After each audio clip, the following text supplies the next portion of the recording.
Good morning, everybody. How we doing? What's up? Hope you're having a wonderful, what day is it for you guys? Friday? Hope you're having a wonderful Friday. It's a gloomy Saturday morning for me, and there is rain coming in, so we'll have to keep a closer eye on the net than usual, which has been bad lately anyway, so... hello, let's say hello to everybody. Who's here? Mono, Bazinga! Bazinga Blast! Artery Destroyer, how we doing? Leah, is that how you pronounce it? Leah? Rat King, how we doing? Pointless Ink, Edgar Camarena, Lucky7, Muya, Canna 175, Daniel Rodriguez, Annual Prince, Wara Yubi, Wara Yubi, there we go. Elder Gusto, Yucatan, how we doing? Nordine Thalco, Just Decode, El Wiwi, Ladufus Binder, Dupre Diggs, El Wiwi, wait, I said hello to you. You get two today. Danny Prime, how we doing? Big Mo, CEO of the Boppers, by the way. Leon Nova. Where are we up to? Hang on. Chat just jumped. Sorry if I missed somebody. Lol, how we doing? Sage you missed. Good to see you again. Korva. Kovha, not Korva. That's a very naughty Polish word. Kovha, how we doing? Liquid Lilium. Miss Cosmith, good to see you again. Bartosz Babinski, good to see you. Blandwolf, Blash Kenshi, Skeep, Rita Santos, IH, or How you doing, Hey, Pernicious Rose. Soothed Pond. The best kind of pond, perhaps. Revolt 458, how we doing? Elliot Rosario, how we doing? Is that everybody? Hello, Rena Kitty.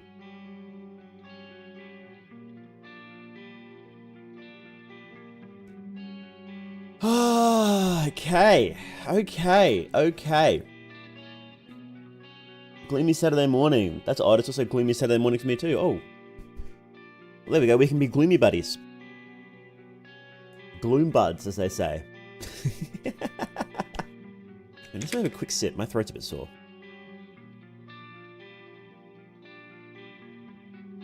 Gloomy Ready Friday evening. That sounds like the ideal Friday evening to me, to be honest. Hey Varfail, how we doing? And Othman Sicker, good to see you again. Funga, yes, it's Funga. Funga Fridays. I need like a You know how sometimes they'll do those memes where it's like, do, do, do, do, it's like Fungal Friday. It's not the text flashing on the screen. Maybe we should do that. I think that'd be fun. Do that as an alternate opening. You know what? I'm going to write that down. That's a great idea. Thank you, chat. Caps lock on. Funga Fridays video. Funny meme. Haha. Okay, that's on my to-do list now. Oh, do we have a plan? Yes, yeah. I'll talk about it in a sec, yeah. The plan has changed again for the 10 Commandments run. But it's going to be a lot easier to do now, so. Oh, yeah, so we've been in drought for a while here. No rain. And it's just been raining again now, so it's been very blessed. We're starting to look green again. It's been great. We almost had to order water in, because where I live, we're not on town water.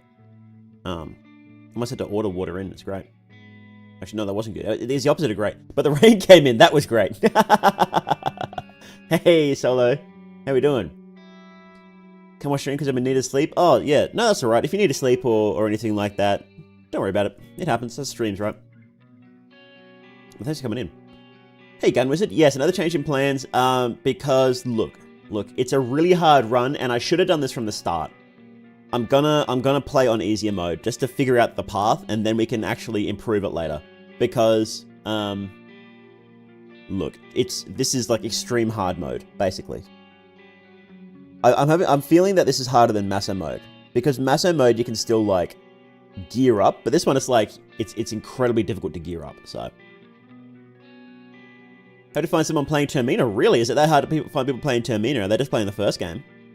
I remember, yeah, like, what is it, like a month ago, 2 months ago, when all the big YouTubers were doing videos about it. A lot of people weren't that interested in Termina, which is a bit sad. They were all interested in the first game, and it's like, well, you know, Termina's pretty good too. You know, come check out Termina. But, I think that's just sort of the nature of sort of games like this, right? It's like, you know, if you Google Fear and Hunger, and the one that comes up is the first game, and then, you know, it's sort of like, oh, people are probably going to check that one out first, right? So, that's normal. I think Fear and Hunger has a bit more of a, I think the atmosphere is better. I think it has a stronger aesthetic as well. Like, I like the aesthetic in Termina, but I think the first one just hits harder, so I can understand why people would be drawn to that one a bit more. And the content is more in your face as well. It's a lot more subtle in Termina. Like, the horror takes a while to creep up. Whereas in the first game, it's like, nope, boom, dick in the face, have fun. I gotta stop swearing in the first 15 minutes of my streams. I keep getting ad limited, and I think it's because I keep swearing. Fear and Hunger 1 is more a hardcore kind of experience. It is. We actually talked about this in the podcast. Oh yeah, by the way, hang on, let me link the podcast again. So when the stream's over or you have to leave or whatever, go check out the podcast. We have the second episode up. Yeah, let me just grab the link. The second episode of the podcast. So go check that out. We had a lot of fun.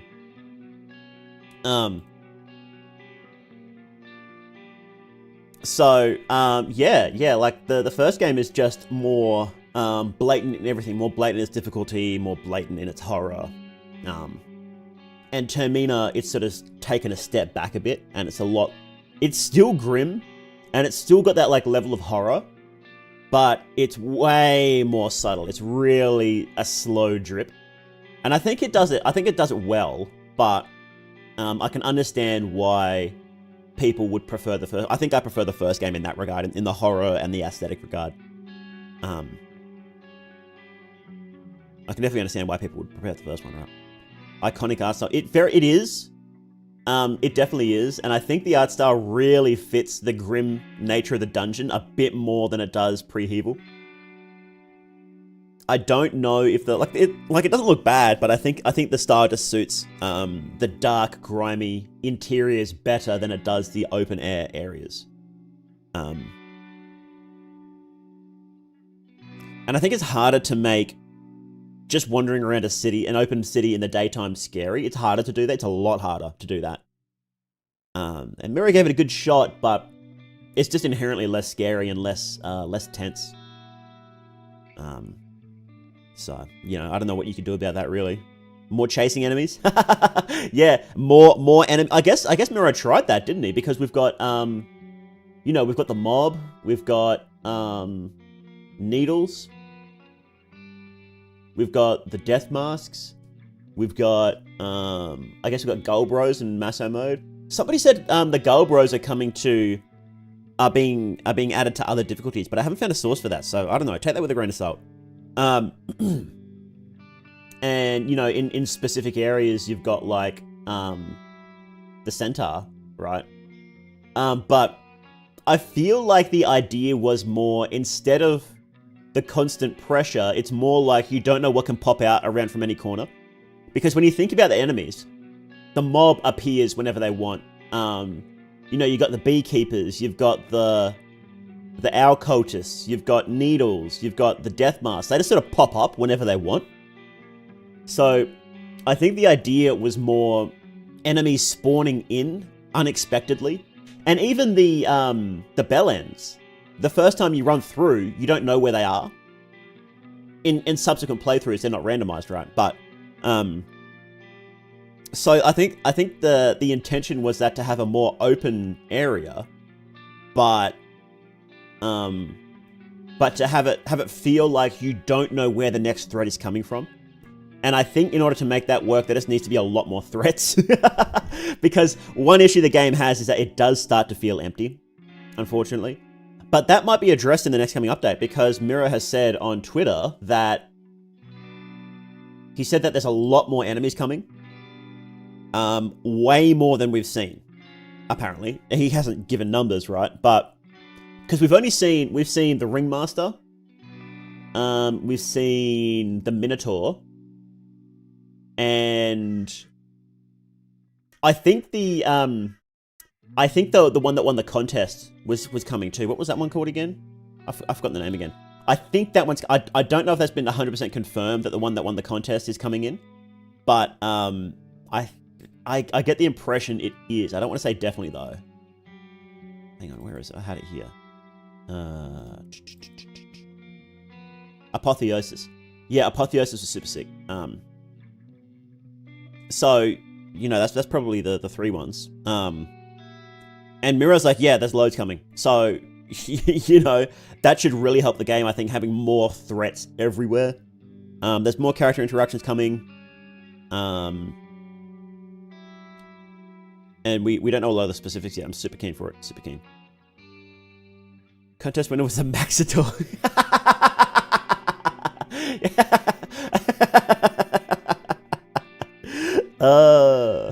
The whole idea of Moonscorch and it literally being used for a killing game here. Yeah, Moonscorching is a really cool idea, isn't it? I think there's a lot of really cool ideas in this game.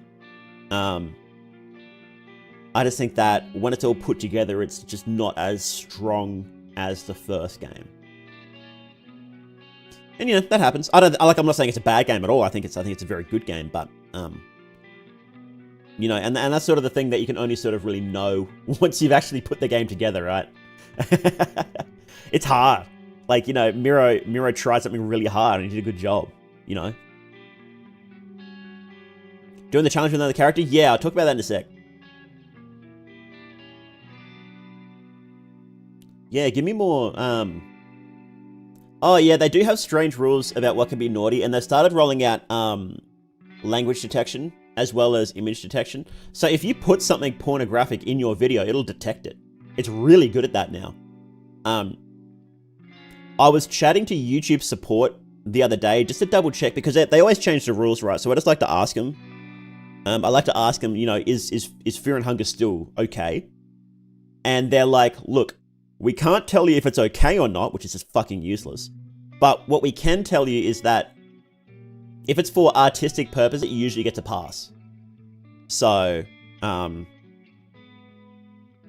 hopefully I really don't want to have to get one of the censor mods. I really don't want to. But I might talk to them again and see and try and get them to clarify.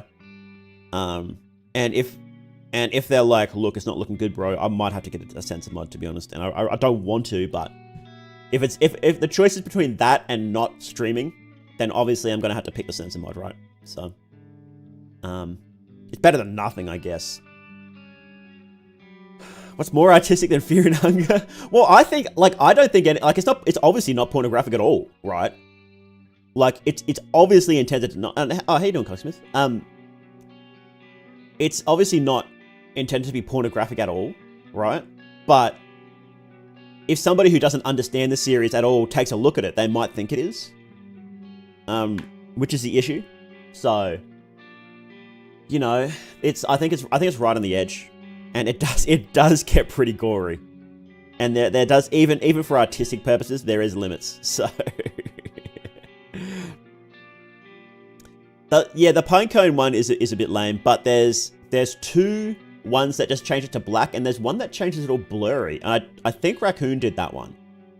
I don't know if that's for the second game or just the first game. I'll have to look. I haven't had a look yet, but I'll have to look. I'll get the one that doesn't look that looks the least weird. So, gaining favor with Sylvian isn't porn. No, it's not. It's not intended to be pornographic. So if it's pornographic, it's there to get you off, and the player off, not the person in game, right? And it's like in context, it's not there to get the player off, like, at all. Like nothing about the game is there to get the player off, right?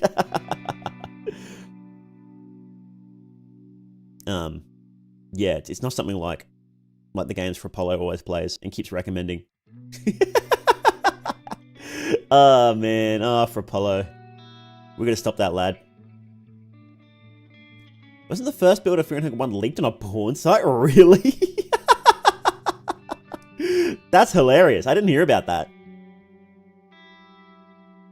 I don't think it would have been leaked because it was all just posted. Like Miro's the only one that has access to it, so it's probably just posted in the Discord. I guess somebody probably posted it onto like a porn site. There's a million of them.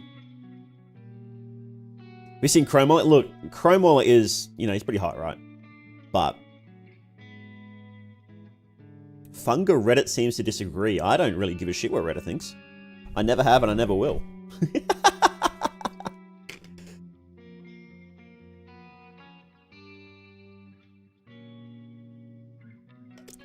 Okay. Which Fear and Hunger game is your favorite? If I had to pick one, and this opinion changes every week. This week I would pick Fear and Hunger 1, I think. Last week it was Termina, and the week before that it was Fear and Hunger 1. So I go back and forth. I like them for different reasons. I do like them for different reasons. I like the in-depth characters in Termina, and I like the build variety, and I love the lore in Termina.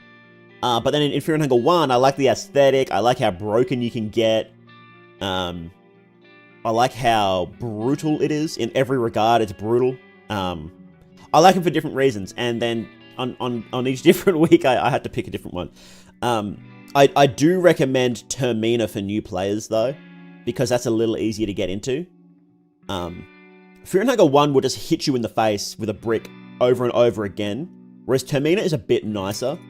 So if you're someone who is going to get turned off by brutal mechanics, I would recommend Termina over the first game.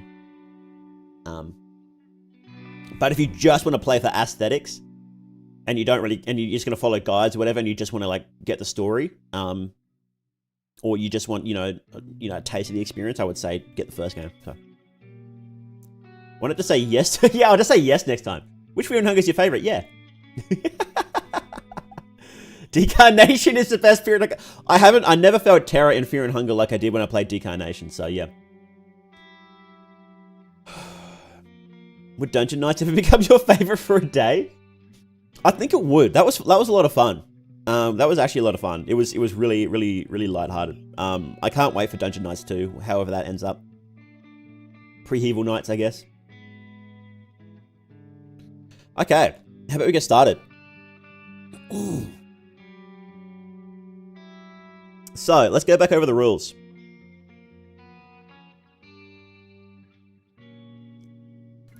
Oh, sorry, just stretch a bit.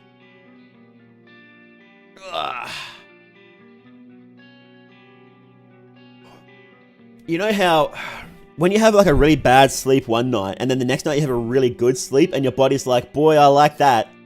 Keep doing more of that. That's what I'm feeling right now because I had a really bad sleep. Night before last. And I had a really good one last night. And so my body's like, let's go back to bread, bro. You know you want more. I'm like, no, I have to stream. Catch one of these lives at the start. Hey, how you doing, Roxanne? Thanks for coming in. H-Bomber Guy's Pathologic video. I'm keen to play Pathologic. It's just, gotta find time. I've almost finished Blasphemous. Oh man, how good is Blasphemous 2? How good is that game?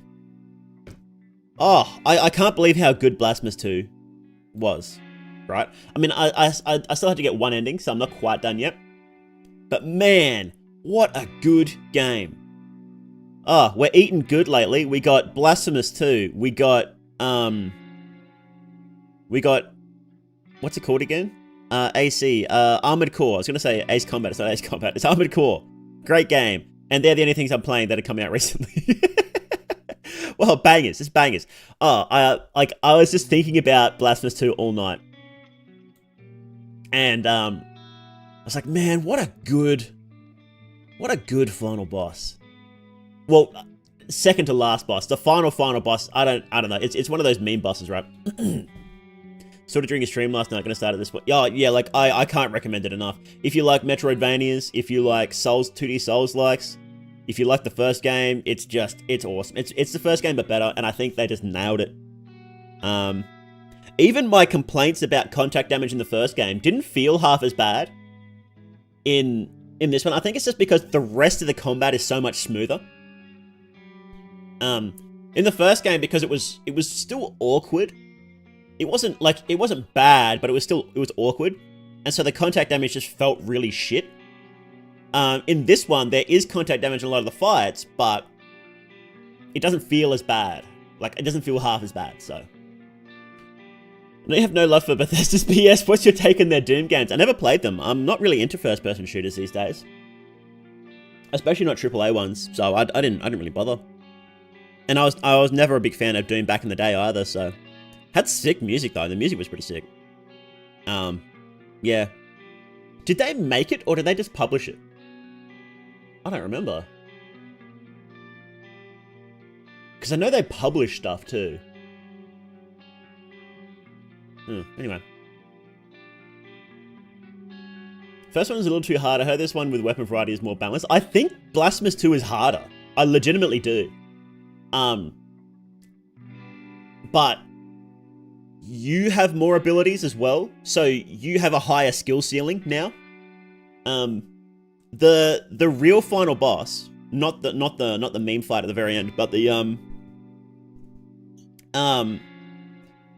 Mao casually exposing is old. I'm like 6,000 years old. I told you guys that.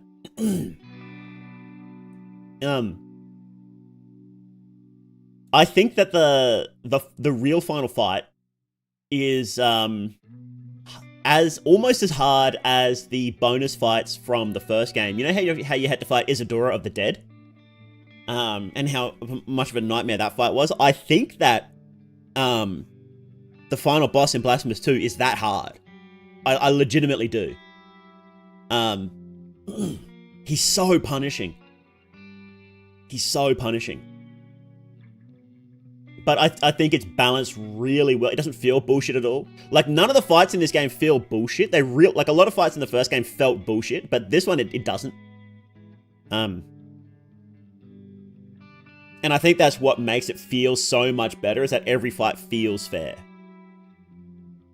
Bethesda made Doom since the original devs. Iron Storm split into id and Bethesda. Oh, okay. There you go. More or less older than Jesus and Ormir put together. No. Well, a little Bible lore tidbit we won't get into, but Jesus has been around since the dawn of time too. Whenever the Bible says they sent his word, or the voice of God, they're talking about Jesus. So, Jesus is the word, but that's Bible lore. We won't go to Bible lore. 6,000 years old and still single? Look, the dating pool out there, it's rough. It's rough, bros. It's rough. Barotrauma. What's barotrauma? Barotrauma. Oh, right. I didn't get that game because it looks ugly. Why is there a clown in there?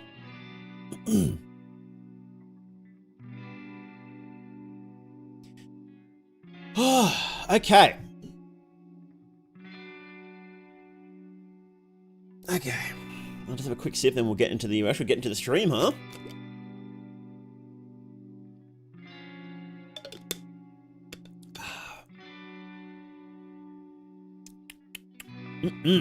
Okay.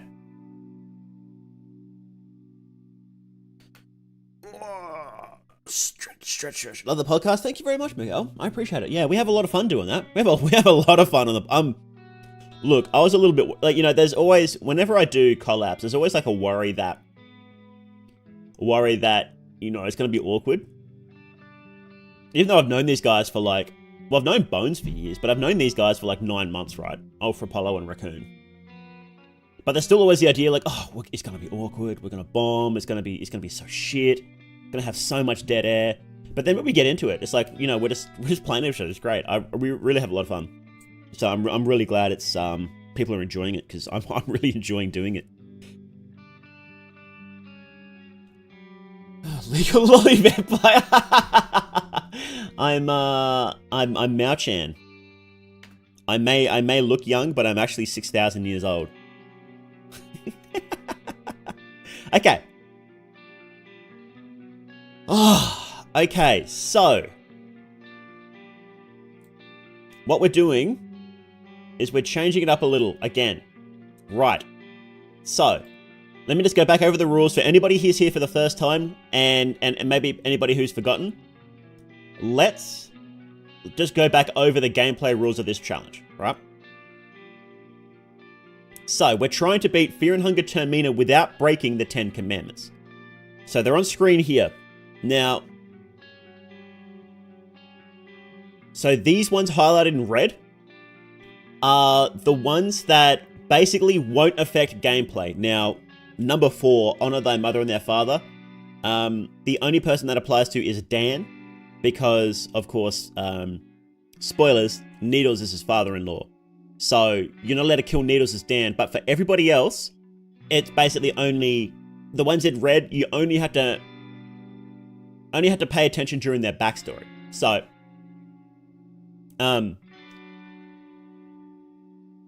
so basically, to go over it, the ones in white, sorry, I'm stumbling over my words again. So, where these rules apply is in the backstory and the choices that you and the character make in the backstory, and then in gameplay. So party talks and other scenes when they're in your party don't count when they're NPCs, because if that were the case, then we wouldn't be able to do this at all.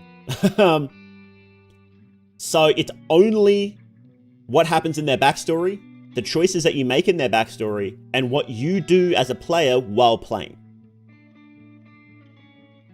So, if somebody mentions, oh, they killed a man during a party talk, when you're not playing as them, doesn't matter. So the ones in white are the ones that apply during gameplay. So the way it translates is, number 1, you can only pray to Allmere. As you'll find out, it's actually very difficult to even get a skin Bible in Chalk, so praying usually isn't a big deal. And you're only allowed to use Allmere abilities. You're not allowed to use abilities from any other god except Allmere.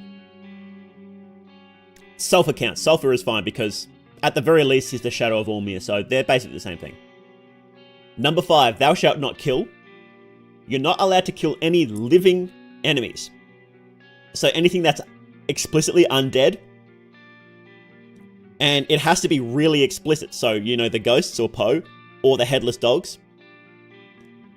The Sulfur Cult are fine because you have to die in order to become a Sulfur Cult member. And Moonscorched are acceptable because when you're playing and you get Moonscorched, you just die. So I think it's fair to say that Moonscorched are fine. And that's fully Moonscorched. So the only Moonscorched enemies you're allowed to kill are the... what are they called again? The Bellends. Anything else is off limits. Now, you are allowed to fight them. You are allowed to cut their limbs off. You aren't allowed to kill them, though. Okay, thou shalt not steal. This is where the run is really being very difficult. Very difficult. So, of course, the original wording implies that, or it says that thou shalt not murder, which is different. So, you're allowed to kill in self-defense, right, if necessary. But that's not very fun because every enemy in the game attacks you first. So, what we're doing here is for thou shalt not steal, right? That was thou shalt not kill.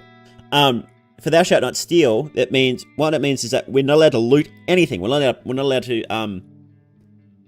to kill enemies and take stuff from their pockets. We're not allowed to take anything from chests or crates or bookshelves or anything like that. The exceptions are you're allowed to forage items from the ground, so herbs and stuff. You're allowed to buy items if you get money for it. You're allowed to look in trash cans because that's thrown out, so they don't want it anymore, so it's not stealing. And there is a note in the church that says everything under Ulmir is common property. Now, technically, that means everything in the city is fair game because it's an Ulmir worshipping city, right? But that's not very fun. So we took that to mean that everything inside the church is fair game, which is good because it's mandatory to get the keys to escape from the church. Or it's not mandatory, but it makes it very easy. It makes it much easier. And that means that there are 2 chests we can now loot. And some extra items. So we actually have a chance to get a good item. So, hey Gabriel, how are you doing? Here's a communist? No. Okay, number 8. Thou shalt not bear false witness means you can't lie. This is super minor. There are some dialogue options where you can lie. It basically doesn't affect gameplay, but you can still technically do it, so we had to mention it here. And number 10, thou shalt not... Hang on, what was it again? Thou shalt not covet thy neighbor's house. So what that means is that you're not allowed to sleep anywhere except the train. The train is considered your property, right? And Abella is an exception because she is a member of the NLU, the anarchist group, and they have a little hidey hole in the pre-Hevel Bop. As Abella, you're allowed to sleep there. And Abella is easy mode in general, right? Because she's allowed to sleep in the Bop, she's allowed to take the guns from the Bop, and she can take the book from the Bop, which is huge. That's a huge deal. So, okay. That's the gameplay rules. Who can we play as? Who can we actually play as, right? So here are all the contestants. Obviously, we can't play as the non-playable contestants. Now, there are some contestants which are banned. Why only sleep in the Bop? Or she can sleep in the train too. Now, Marina, Osar, Olivia, and Marco are banned because of their introductions. Marco's banned because he kills a man. Olivia is banned because she covets her She covets her sister's boyfriend. Osar is banned because he worships, as a yellow mage, he worships a whole bunch of different gods, so he's out entirely. And he kind of doesn't believe the gods are real, which is weird. But he's out anyway. And Marina dishonors her father because her father says, don't come back to pre-Hevel, and Marina comes back anyway. So she doesn't honor him. So the only ones left are Karen, Abella, Dan, and Levi. You might be asking, isn't Dan a soldier and didn't Levi kill some people during the war? Well, with Dan, it never explicitly says he kills somebody, and you can choose to be a medic as well, which further lowers the chance of him killing someone. So he's out. He's fine. And Levi, he was forced to kill people against his will. He didn't want to do it. And he was a child at the time, so I think that's fair. If he was an adult when he did it, like Marco, that's a different story, but he was a child when he did it, so. So they're both fine. Although I haven't fully gone through Levi's yet on stream, I think. So there might be something else that takes him out. But as far as I'm aware, he's fine, so. May I make Tanako real? If Dan uses his healing gift to Sylvian in his backstory to survive the streets, it would break a rule. Yes, it would. It would absolutely. So Abella, Abella and Dan, you do have to be careful in their introductions, and I think Levi as well, you need to be careful because you can pray to a god. You can still break the rules in their introduction. You had to make the right choices though. I think Karen is completely fine. I think she gets out. I think she can choose anything. I know you can get through without it though. Isn't Dan skills for Vitruvius though? No. Well, yes and no. Yes, they are associated with Vitruvia, but because Vitruvia is a new god, that's fine because every soul skill is associated with a new god. So it's fine that Dan has a Vitruvian skill because everybody has. You know, that's like saying that Karen has Nilvan skills because she's endless, right? Or Osar has Valtiel skills, right? Yeah, he does, but that's just how human souls work. Yes, Pocket Cat is fine because he is a living story, and even if he was just a human fully mutated by Rare, it's fine because he's not alive anymore. So,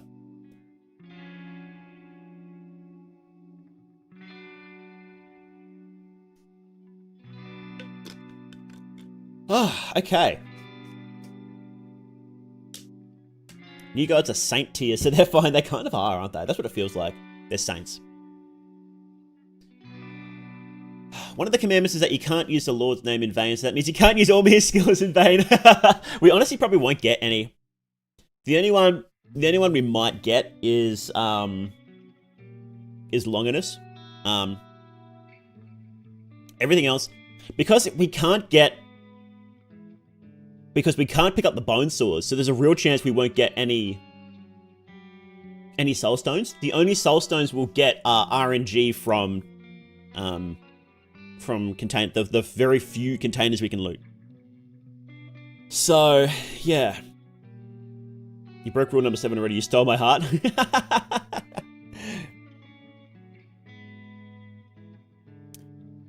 But yeah. So, and oh yes, that's a good point, just an account.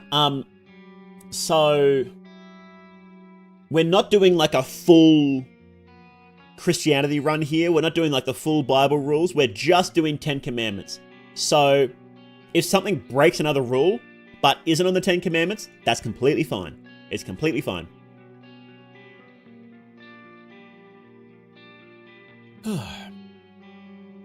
can't imprison me because the Catman I decapitated was a living story, so it's not murder. It's fine. The cops in pre-Hevel are kind of weird anyway. Can't you buy one soul stone? Oh, that's true. Yeah, we can buy soul stones. I always forget about that. I never do it because they're so expensive. But that's a good point. They can, yeah. So, yeah, we could probably get at least one. And we will probably want at least a couple. So I do have a plan written up, and we'll go through it as I play, but it's going to be a doozy. It's going to be an absolute doozy. If it was a full run, we'd need to avoid fighting neighbors because of the golden rule. Yeah, neighbors are undead anyway, I think. I legitimately think they're undead, so I think they would kind of be fine to kill. But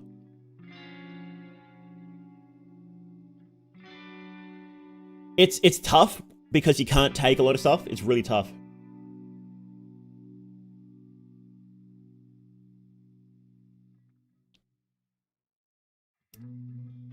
Oh, okay. Would you be going Termina, but I have the worst luck with damage rolls being the lowest and never getting critical hits? That sounds like a nightmare. Any chance of using black steel? Maybe. Maybe we'll get black steel. Because there's 2 chests we can loot, and I'm going to save scum the shit out of those chests. We might not need it. How can neighbors enter the rare dimension? So the thing about that is it's not the rare dimension. We just call it that. It doesn't belong to rare. Rare just opens the gateway to it. Why is this muted? Oh, here we go. So we only call it rare's realm because we use rare's sigil.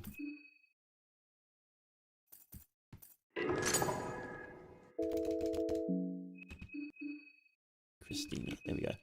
And so for today, we're starting a new save. We're going Abella and we're going easier mode. I want to get it done. I want to get this done, and I'm sick of stonewalling on Rancid and Moonless. So we're just gonna get it done, right? And then after that, we can improve the run and actually do it on harder difficulties. I just want to get it done. Everyone besides Karen can use Circle Spear, and that's usually enough. We can't take Circle Spear because that's stealing. So,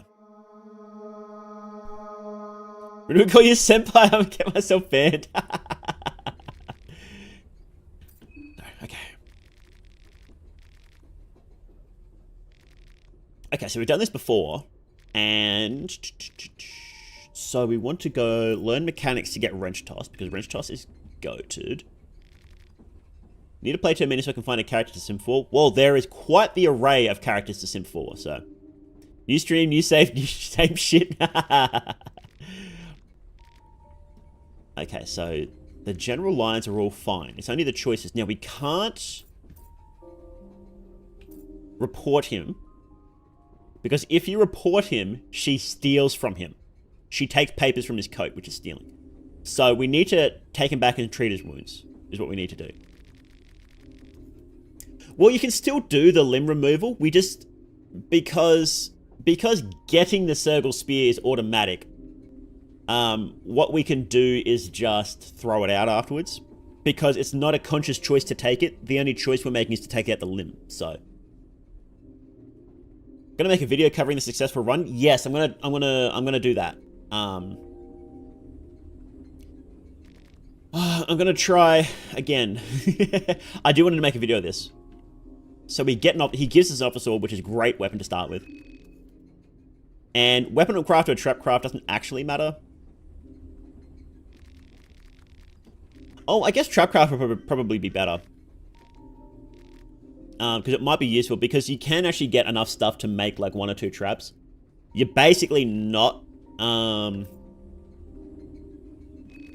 if you're stuck with spare parts, you can get really close to making some good stuff. You can make, let's go with my old save here. Yeah. Skip the intro. Yeah, we need to do the intro. So you can also you can get close to making all the weapon crafting stuff actually. One of payload matches are heavy. So like you just need heroin for that. Oh, you need a bit for that, don't you? We're not making that one. We absolutely can't make meat grinder in this playthrough because you can't get bench grinder. We could make the flail, couldn't we? We can't make the back scratcher because we can't get the sickles, so. Most simple if you're an hunger content creator is more their Doog. Thank you. Okay.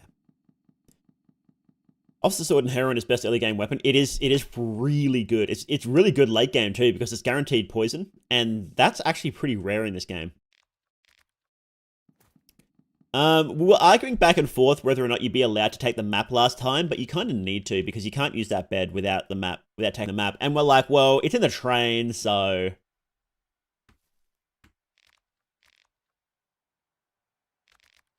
Oh, fuck, wrong button. Oh, god damn it. Okay, now I have to sit through this.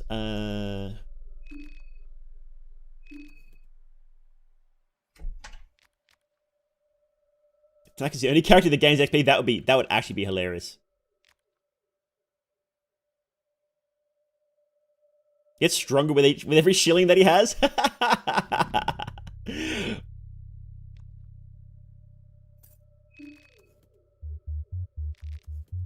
What loot box was picked? What do you mean?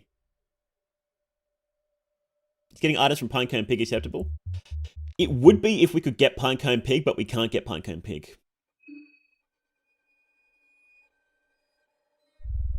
Because that requires using Venushka, getting Venushka, praying to Venushka, and we're not allowed to do that. Even if we could do that, we can't actually get a Venushka skin Bible, because getting a Venushka skin Bible is stealing unless we buy it from Pocket Cat, and we probably can't buy it from Pocket Cat because getting the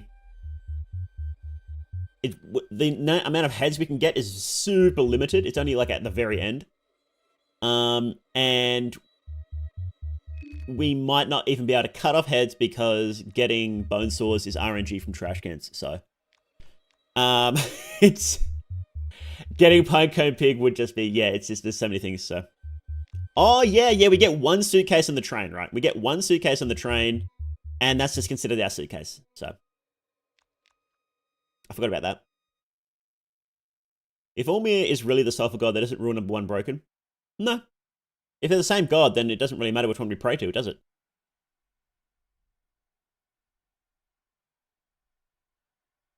The rule doesn't say, thou shalt have no other gods before me unless I'm really mean.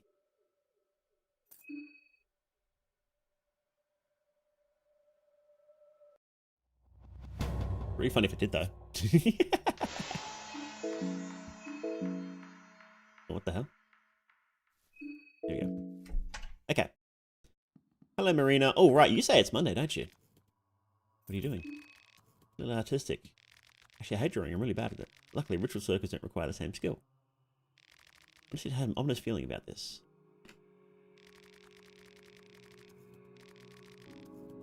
Oh.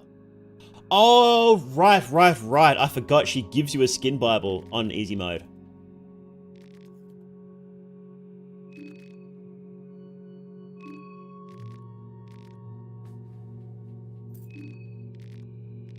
We're not going to use it anyway, so.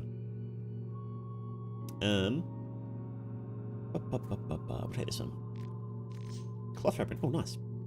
Good morning. How's the run going so far? Well, we just started, so. Do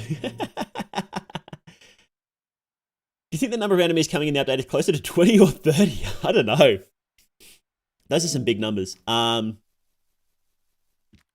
It's not easy making enemies. If I had to pick between them, I would pick 20, right? There's going to be a lot, but there's no indication of how many. Miro's just said, like, a lot, so.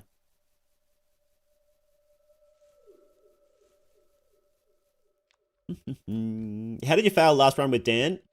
So what I was trying to do with Dan was I was trying to beat Moonless without getting utterly bodied, and it just wasn't happening. Tried using Dan's battle skill to easily hit Moonless's head. That really wasn't the issue. Because the head is based, I'm pretty sure the head's health is like basically the same anyway. It was just Moonless pumps out so much damage that it's just hard to get through that fight without just getting utterly bodied and then being completely screwed for the rest of the run. Because it's like, it's not, the issue isn't just beating Moonless. It's beating Moonless in a way where I don't get, oh fuck, you can get in the way there, it's funny. Beating Moonless in a way that doesn't leave me screwed for the rest of the run. Because, you know, I still got the boss rush with the Moon Scorch at the end. Still gonna beat Rancid, still gonna beat Percolate, still gonna beat Rare, so. Can your party members kill enemies? No, party members are only allowed to break the rules when it's absolutely 100% mandatory. Which is very limited. I think the only time it's actually mandatory is don't set up, you son of a...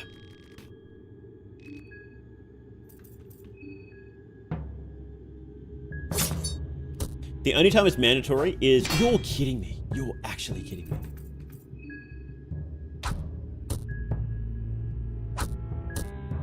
Oh, fuck this.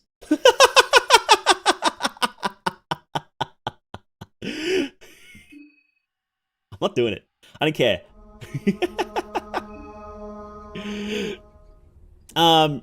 So the only time I think it's mandatory to have a party member do something that you're technically not allowed to do is having Karen lockpick for you. There's one spot where it's absolutely mandatory to lockpick. And you can't actually, it's difficult to play as Karen because you can't start with lockpicking. So you need to get RNG soul stones in order to actually get lockpicking to get there. Well, I guess you could, by that point, you could probably buy one, so. Got Nerd Rage? Hell yeah, I got Nerd Rage.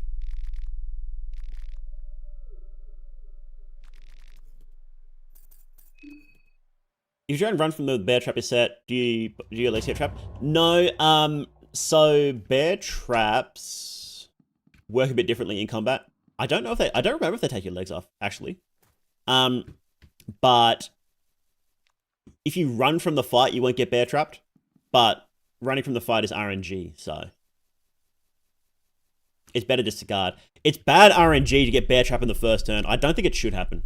I think that should actually happen on guaranteed turns. I think it's a bit weird why that's RNG, actually, to be honest. Because, you know, you compare to the guards in the first game, they follow very strict patterns. And they're hard, right? You know, they're hard for a new player, but they follow the same pattern each time. And I think it's a bit odd that the villagers don't do that. But they're not that hard, so. In RNG with Karen by a Soulstone. Yeah, you do. You do need a bit of RNG for Karen runs. RNG to find a Soulstone, which is, you know, you basically can't count on that, or RNG to get enough money to get. I don't know how many you need for lockpicking, TBH. I don't remember where it is in a skill tree, so you might need a couple. Hey, Karen. Bye, Karen. RNG monkey. How does lockpick break the commandments? It's coveting someone else's house by breaking in, so. Any more guaranteed hand stores in the game besides the one in the basement of the New God Circle? There are indeed. There is a guaranteed one in the orphanage basement. I think those are the only two guaranteed ones. There might be one more guaranteed. But because you usually get them from tool shelves, you can't actually loot tool shelves. But you can get them from trash cans.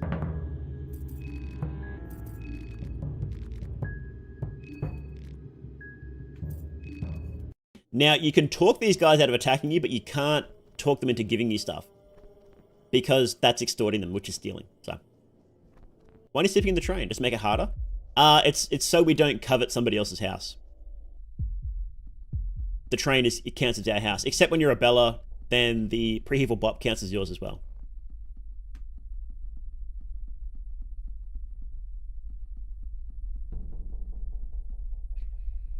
I'd rather take the bear trap than the manic stab. That's kind of a good point, isn't it? Manic stab sucks. Okay. Now we have to do Henrik. You can't actually recruit a Bella. You have to do Henrik.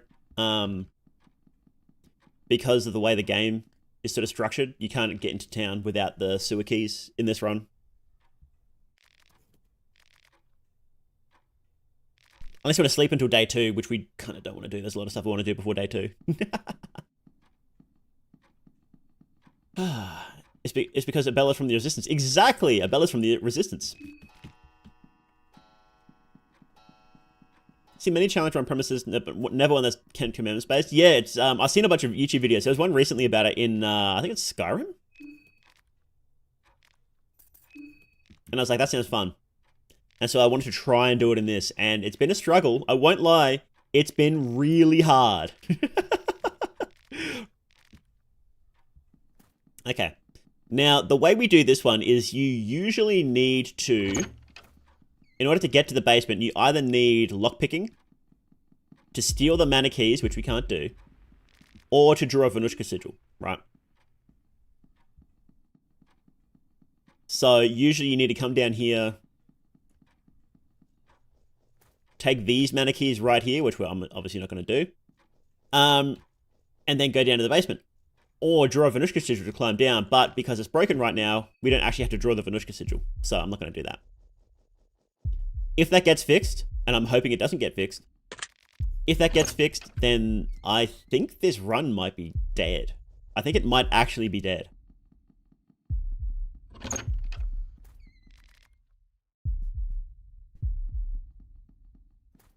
Because you can't... The only person that can start with lockpicking is Marco.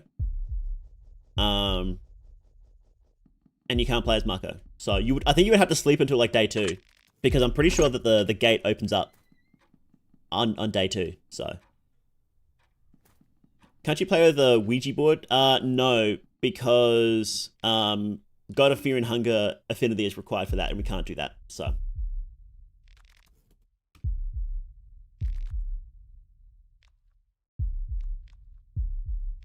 If we could do the Ouija board, that'd be sick. but we can't. So, because yeah, those items would actually be really useful. So yeah. Oh, actually, hang on.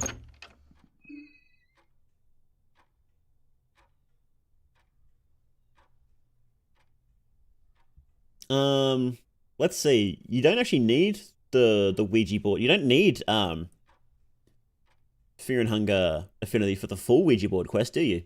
Hang on. Sorry, talking board. The full talking board quest. Oh shit, you get a Ring of Wraiths. That's right, she gives you a Ring of Wraiths.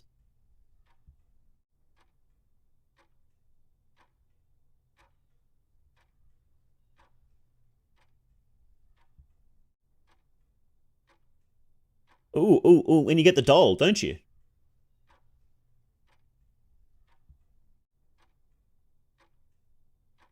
We can't really use the doll anyway because it does it boosts magic damage. We're not doing magic damage, but uh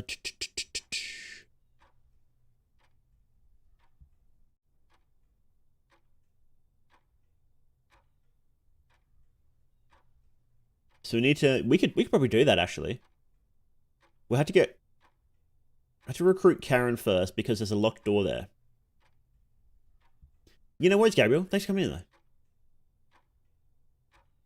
We could actually do that, couldn't we? Yeah, that's funny.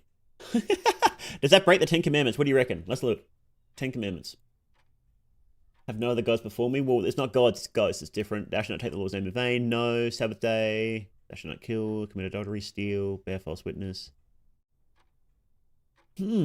No, I think that's fine. Yeah, there you go. We can't get the really, really good trinket from that, which is the cameo. We can't get that, but we can get the Ring of Wraiths and oh fuck off! Don't you do it! Don't you do it! God damn it! You son of a bitch. Okay, good, good, good, good, good. Let's take out this arm to stop me from doing that again.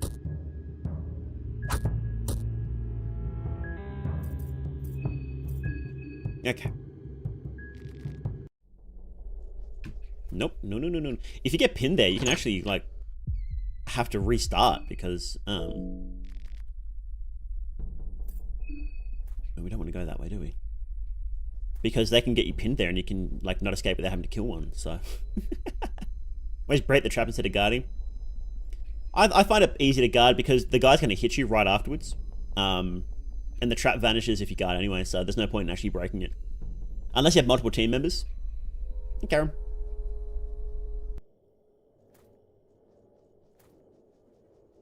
But I prefer to play solo for the most part. The game's more fun if you play solo. But it is nice having a full party, isn't it? Okay. Let's run back around. We need to go to the sewers. The Suez.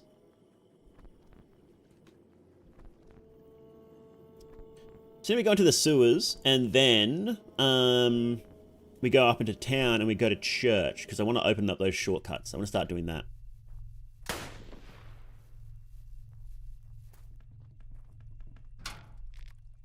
Cool. So I got a project in mind for a very big logic charm Chicane at the moment. Well, that's pretty cool. Logic's design, I really like Logic's design. I think it's great.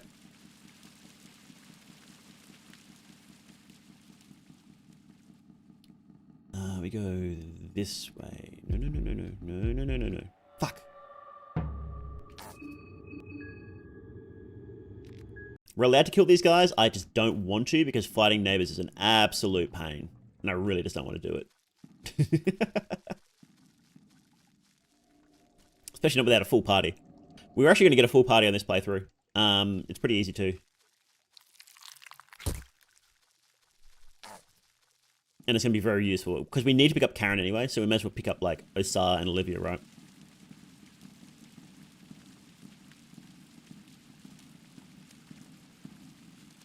No, no, no, no, no. No, no, no. Keep going, dude. Oh, they wear their shirts backwards. That's weird. Okay. Okay, now we're in town. Oh, go away. Okay. There's some stuff up here I want to grab. We got a free trash can. Let's go, boys. First trash in the game. Light blue vial. Let's go. Most realistic video game sewer. Chalk. Nice. Red herb. Nice. We're not going to get Alchemilia for ages. Is Osar here? No. I don't remember when Osar shows up.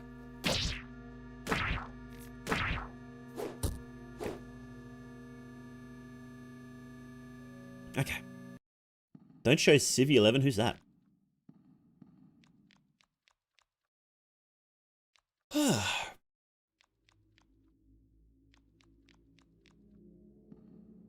Yeah, one of the things we talked about in the podcast actually was that how spread out everything is. All the maps are very big. Like the first game is super dense. But this one, it's like,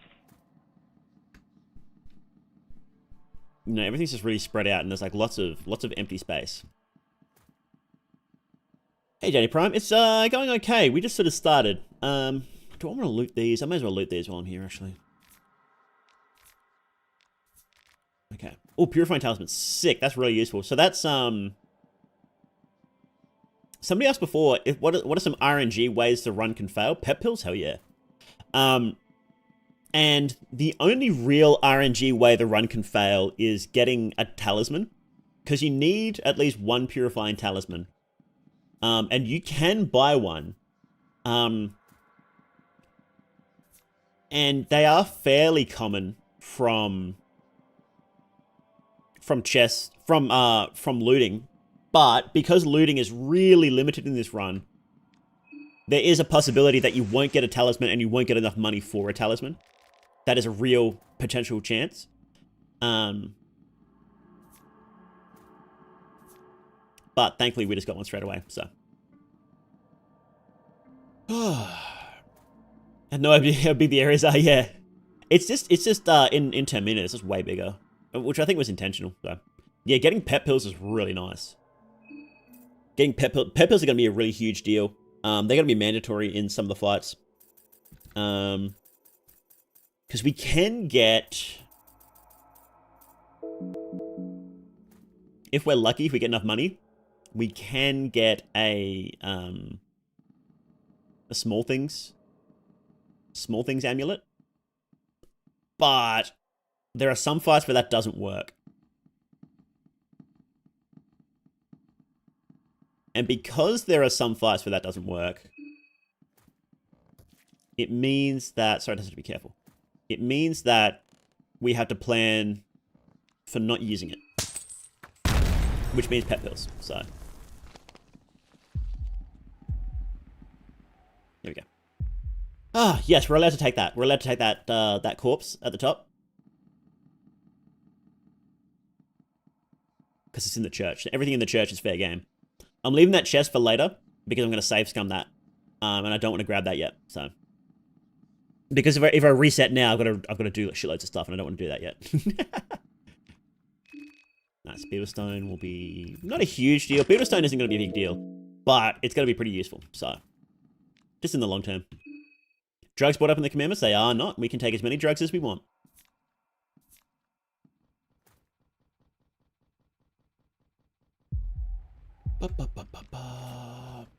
Yeah, we still can't kill stuff though, is the issue. We still can't kill anything. So we can't fight, we can't crush that snail, we can't do anything that. And we're using save editors to fix broken games. I suppose you could. There are some online save editors. I've used that sometimes just for recording videos, but I only ever use it for like specific stuff like that. I don't think you should use it to like make a playthrough easier or anything like that. What if the snails aren't one of God's creatures? Oh, no, you're right, because they're all fully mutated Grogroth followers, so that's fine. We actually can kill them. I'm just not going to because I really hate fighting them.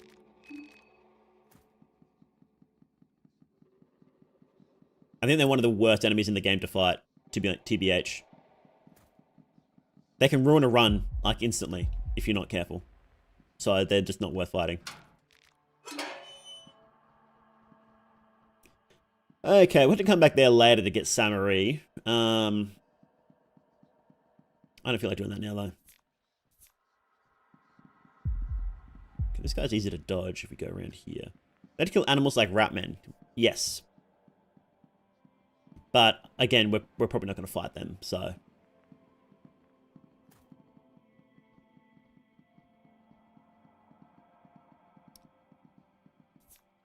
Okay.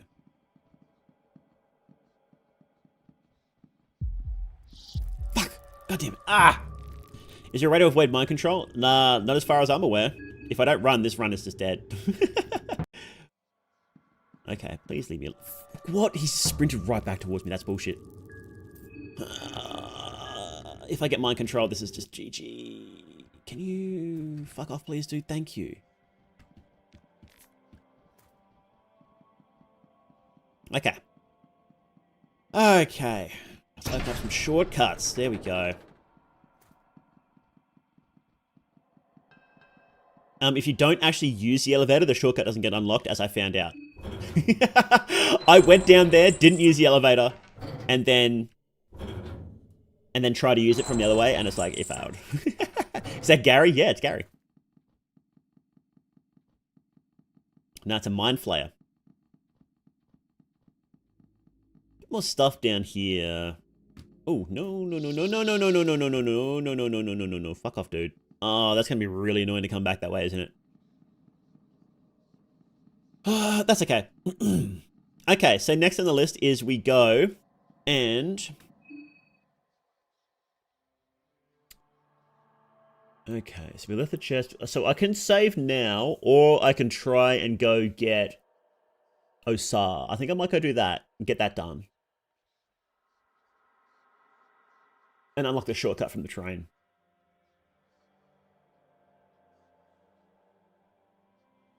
And I can probably get the orphanage effigy now, can't I?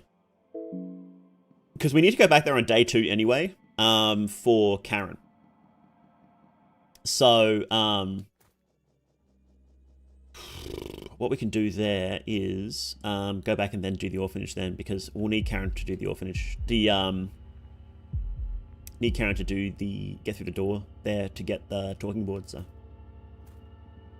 In gameplay terms, what are the actual restrictions? If you see on the top right there, it's got the actual restrictions in the gameplay rules. On the top right of the stream.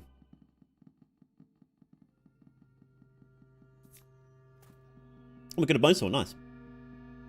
Ah, the original was thou shalt not kidnap, so I'm sure you can steal. Ah, that's not fun though. Look, I'm happy to bend the rules and not worry about mistranslations and whatever if it makes it more fun. You're fucking kidding. Why is Needles there? Oh, you're kidding me. Oh, I didn't know he could spawn there. This is going to be a sticky situation.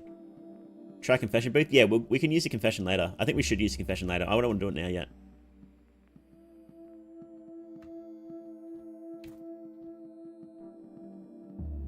Hopefully he'll leave if I go this way.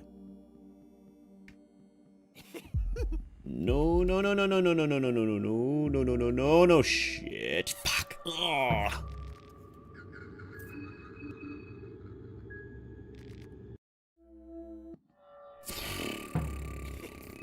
This is really bad. This is really bad.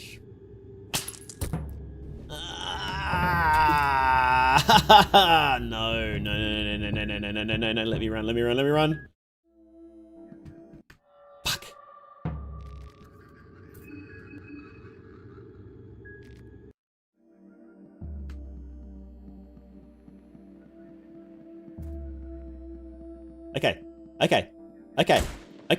Okay. Oh.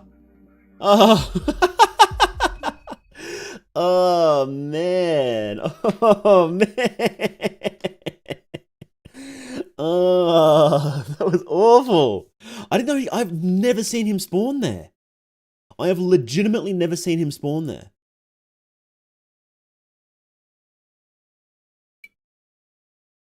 What the hell?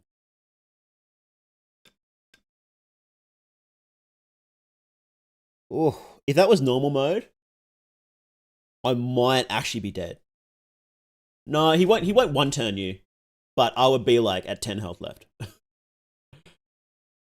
Easy mode spawn point, maybe. Oh. Okay, let's let's repair a bit, hey? Do I have... So the issue with this run is that healing is super limited, but I do need to take care of some of this stuff. So like we obviously got rid of infection or I just die.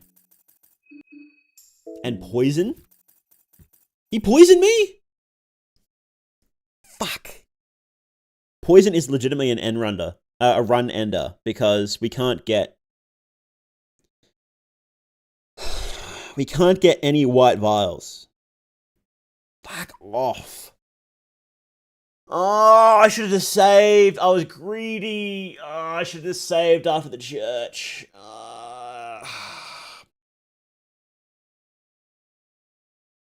The run is legitimately over because of the poison. Because I can't cure poison. Oh, man. No herbs cure poison, no. No, you need like, I think it's condensed green does, but that's like an Olivia skill. And we're not getting Olivia skills for ages, like until the end of the game. And the only other way to do it is Salmon Snake, which is completely RNG.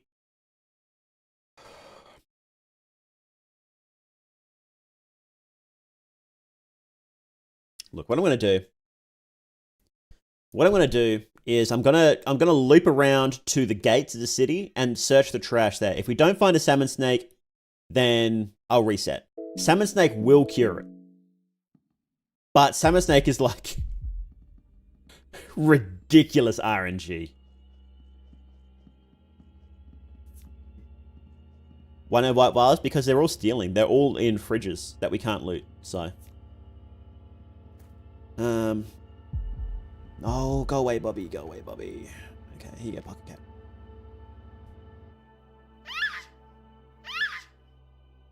I think I've got more lighters than salmon snake runes in this game, to be honest.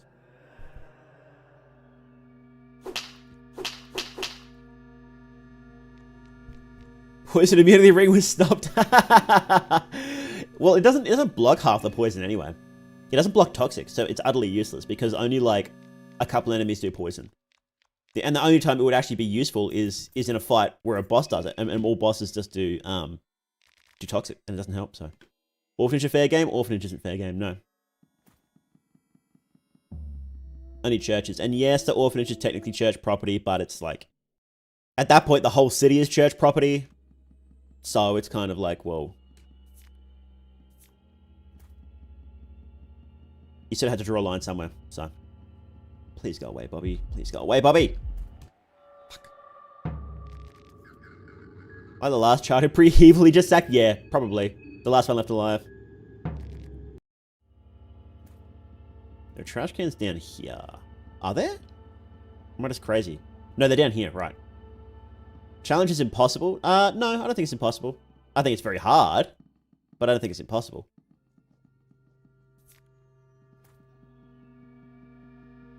This is it. This is the last one. Red herb. No. Okay. Reset. Okay. Wouldn't the orphanage be fair game if you're a Levi? Nah, no, because you left. You don't live there anymore, so.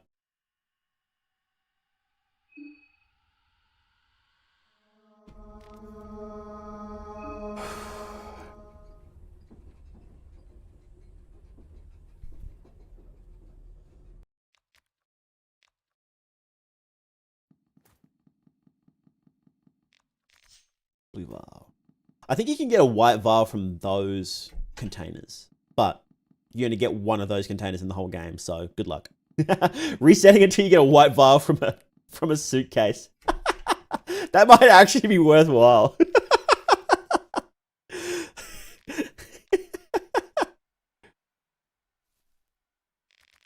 No, this is just how Abella starts. She starts in her fancy outfit, then she changes. So.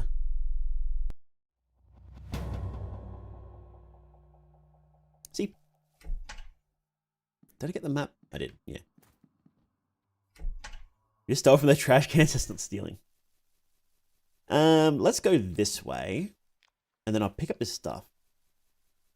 Thou shalt not murder. You need to murder the bunny suit enemy in the tank. The tank is fair game because it's all Sylvian corrupted. The bunny suit is not fair game, you are correct.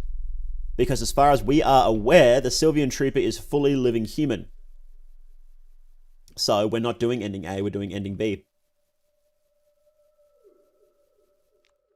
And obviously we can't do ending C because that requires murdering living humans and we can't do that. So, good night, Kova. Thanks for coming in.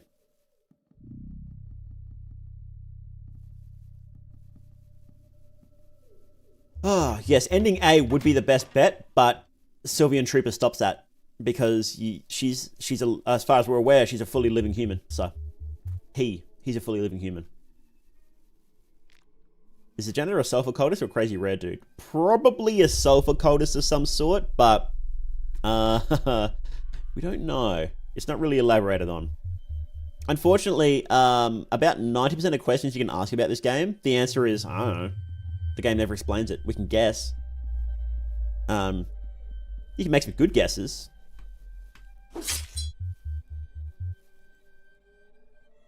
I love doing that.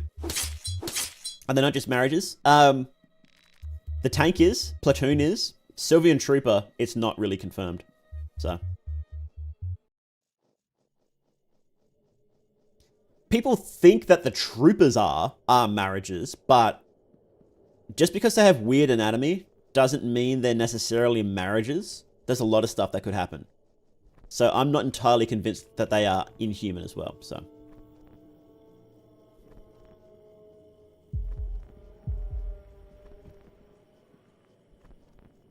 Hey, Sergio.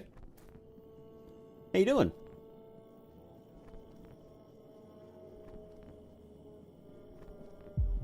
Oh, go away. Other contestants aren't human. They're just pre-moon scorched monsters. Kaiser's variant on super soldiers. Yeah, like, you know, it could be a Bremen experiment to make super soldiers, right? They don't have to be marriages. This guy is really fucking annoying. Oh, you're kidding me. Don't do it, don't do it. Okay, good. This guy in particular is way stronger than others for some reason, and I don't know why. The troopers are stitched up people. Well, honestly, we don't know. Because we don't see them without their armor, and nobody ever explains it. Dan's just like, hey, they look kind of weird. It's like, oh, okay. Like everything else in the game. Beaten Fear and Hunger for the first time on Terror Starvation. Now I'm aiming to get all the canon endings. So the canon endings that we know for sure are ending A, with the God of Fear and Hunger being born. Enki S ending. And everything else is sort of maybe.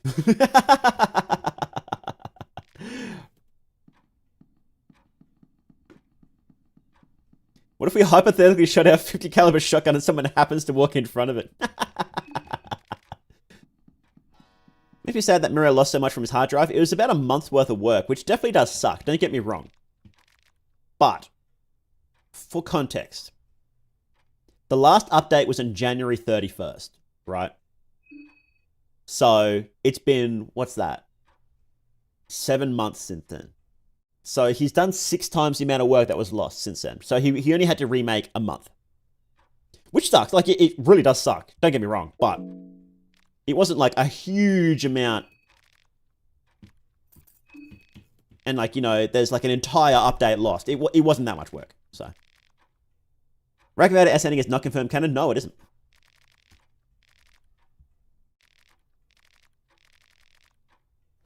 Because to get Rackavator's S ending, Lagarde has to be dead.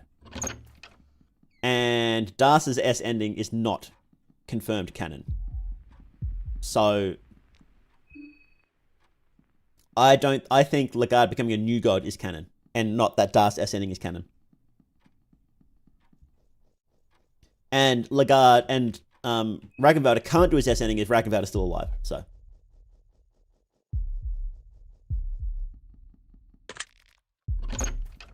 Giving backup seems to be something everyone has to learn the hard way. Exactly, yeah. Hey, real name, Ryan, you sleep on train because you need to sleep somewhere.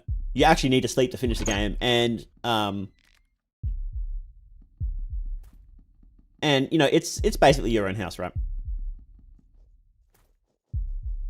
After finishing 10 Commandments run of Abella, you should get a free skin for a called Punish, referring to the Fear and Hunger wiki shitpost error. I thought Dark's ending was canon because when you rot the Yellow King, he's a blood golem. No. Two things there. He looks similar to a blood golem, but what happens in his Dark's ending, he doesn't become a blood golem. It's something different again. He becomes basically a sulfur cultist, so... Yo, Wayner, thank you very much. Really appreciate it. Okay,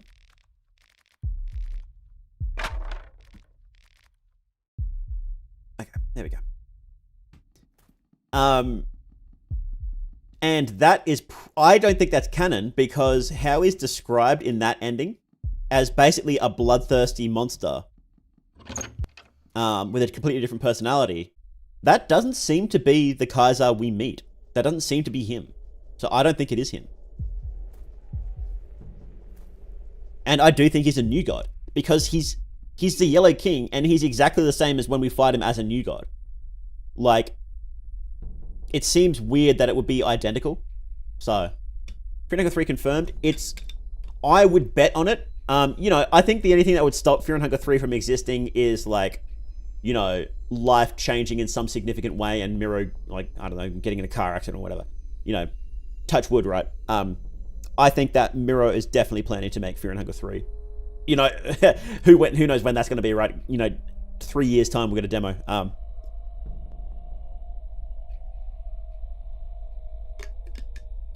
But yeah, I would, if I was bet for or against it, I'd definitely bet on it. So. But yes, so he's missing skin in that fight because when new gods stay in the void, all their skin gets cooked off. Like we see that with the other new gods in there, with the blights in there, all their skin gets cooked off. So that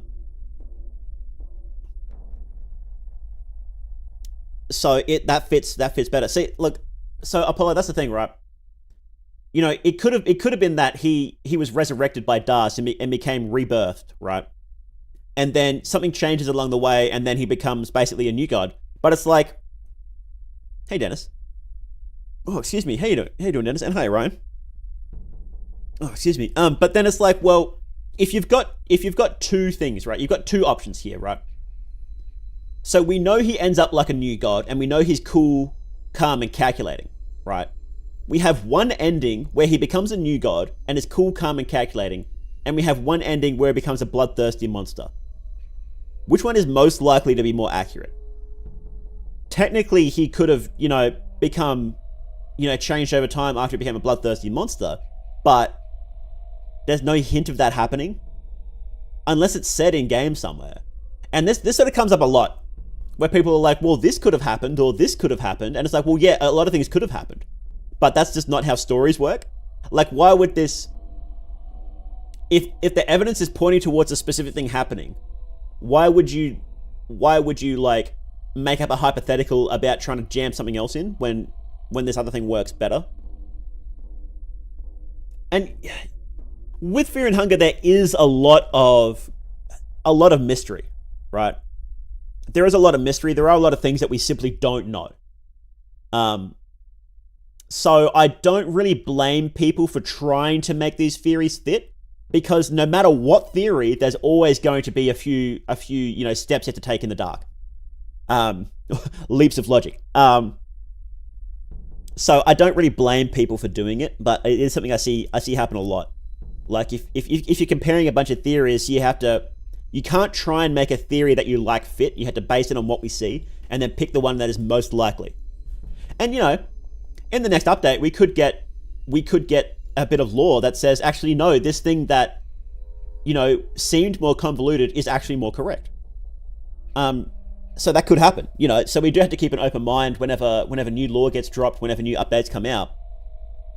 But that's why we're like with my sun god theories. I understand they're pretty wild. But I was looking at the evidence, and this is what the evidence suggested. And if I saw something that went against it, then, I would, take that theory down. Like, I wouldn't take the video down, but I would change the theory. But I didn't see any evidence that suggested otherwise. I didn't see anything significant that suggested otherwise. The only things that suggested otherwise were things that could be explained in other ways. So,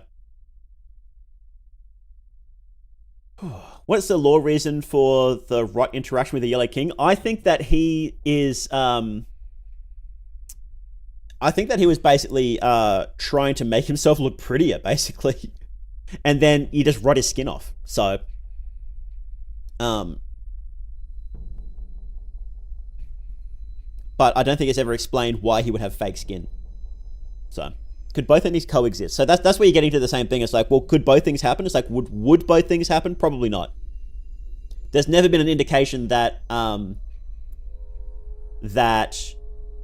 like the ending, Darce's ending S straight up says that he leaves the dungeon.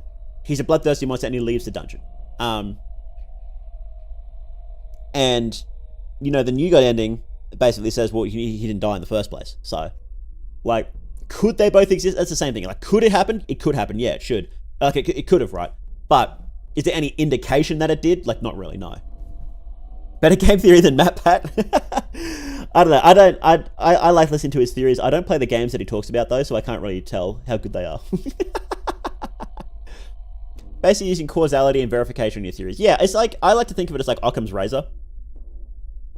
Like, you just have to, if there's multiple theories, which one is simpler? The simpler one is more likely correct. So, at worst, then it's your headcanon. Don't take the video down. Yeah, I'll never take any videos down. For like, because the lore gets outdated. I'll just make a new video.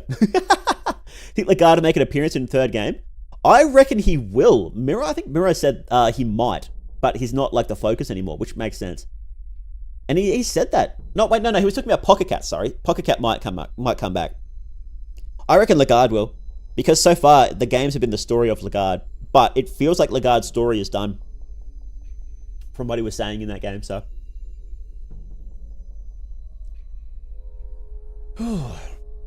MatPat's a bit full of himself sometimes. I think you have to be full of yourself to be a theory guy, because what you're saying is that I think this is right, and you need to have that confidence to think you're right, and that usually comes with being a bit full of yourself.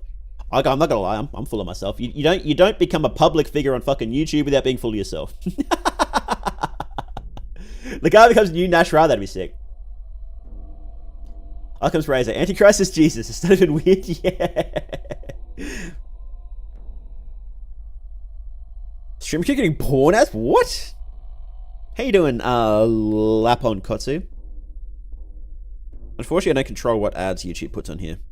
Mungo made a good point that he's an analog for Hitler. Just because he appears calm when we meet him doesn't mean he's not bloodthirsty, I'd say. Well, he's obviously an analog for Hitler because he's the leader of Germany during World War II, right? But like, you just have to compare. Like, he's straight up described as like a bloodthirsty warlord and violent and gross when he's resurrected, and he's nothing like that when we talk to him. If he was, do you think he'd just let logic get taken over? He'd kick the door down and rip it open and kill it, right? Like, he wouldn't just let that happen. They're not described in that way, so. And logic goes against, and the rebirthing process is basically a sulfur cult member. Like, it's described as exactly what the sulfur cult describes. And do you think that a sulfur cult member would enact this grand plan in order to elevate the entirety of humanity? When the sulfur cult is straight up like, no, only the strong ones get elevated. Everybody else is fodder for them. Everybody else is playthings for the strong. That's the exact opposite of logic. That is not what a rebirth Lagarde would have done. 100% not. So.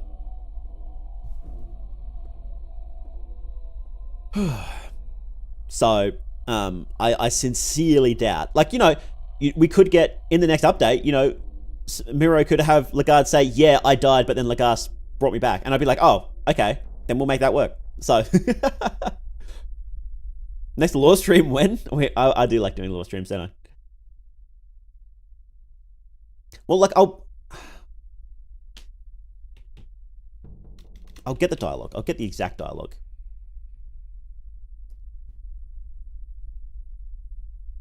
Oh, my connection drops right as I do that.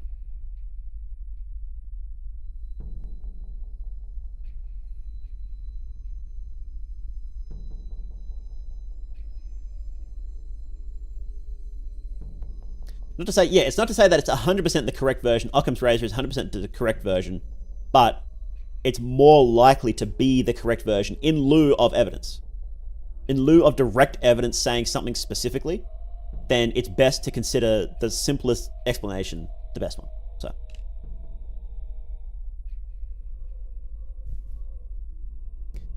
okay, so ending S,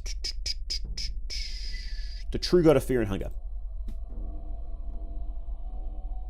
Wait, it doesn't have the dialogue here? I thought it had the dialogue here. What the hell? Oh, here it is. So, ending S for Das is finding Lagarde dead and resurrecting him using a Sylvian Grogroth spell. So.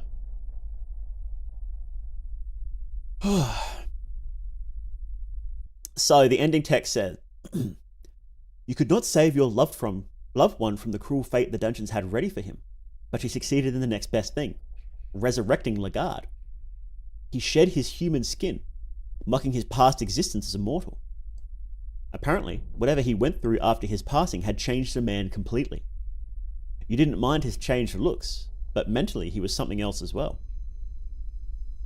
He had turned into a beast, craving to unleash the terror and suffering he experienced to the outside world. The man claimed to have risen to godhood, but as you examine his behaviour as a warlord, he resembled more of a bloodthirsty ghoul. Still, you were reunited with your loved one. That was all that mattered to you. Maybe with his crude looks and way of thinking, he could finally be just yours completely. So, he's described, it's similar, like I wouldn't say it's 100% what the self-occult go through, but it's very similar. How they think they've ascended and how they want to inflict the terror and suffering they experience on other people, which is what the self-occult love doing. So, like, even if he's not a self-occult member, right? Even if he's not, right? Just based on that description, does that sound like somebody who would make... Net dropped. Okay.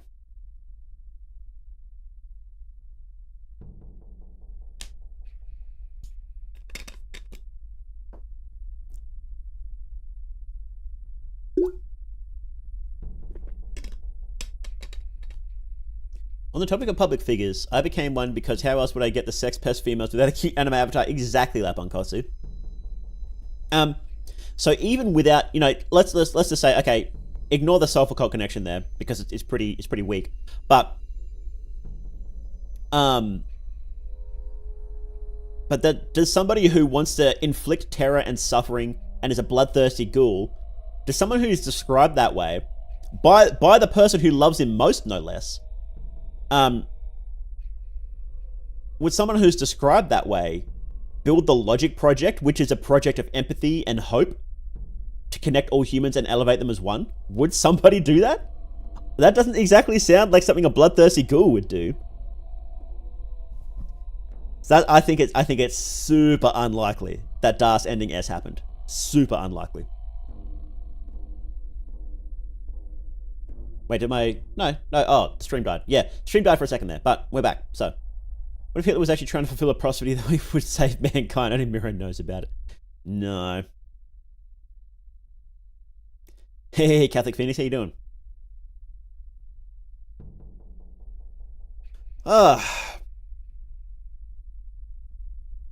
So is the audio back? Are we good? Try,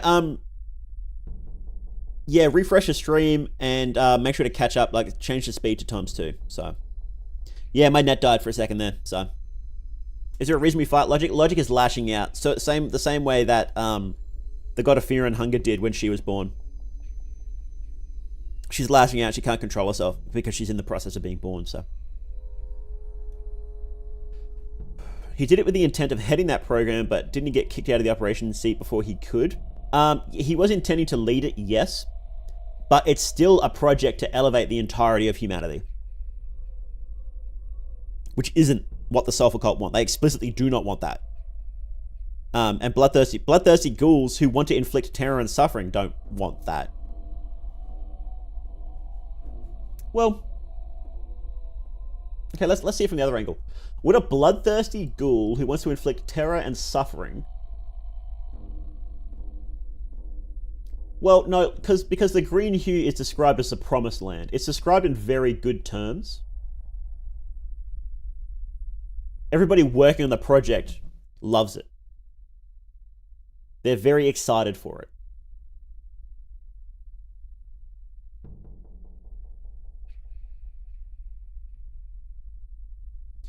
I guess the question is how much it depends on who's in the driver's seat. Is Ryla the one causing hope and love to spread out, or is it just logic itself?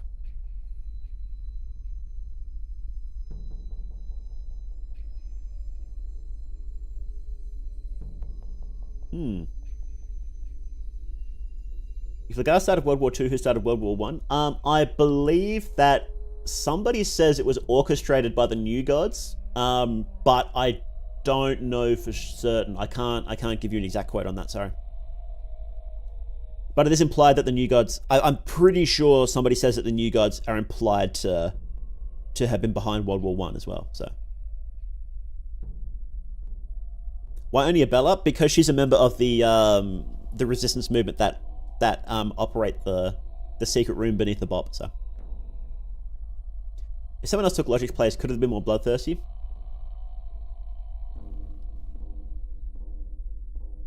It could be, that's the thing.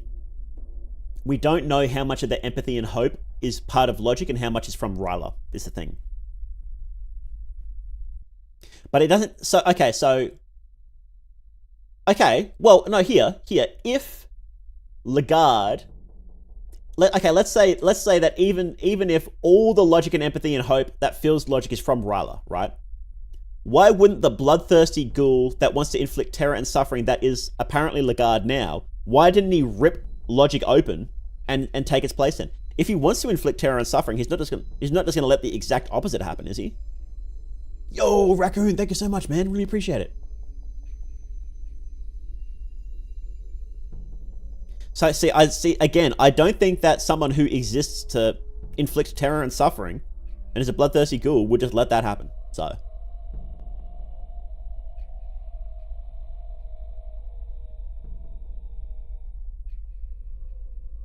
I am doing awesome. Thank you very much, Raccoon.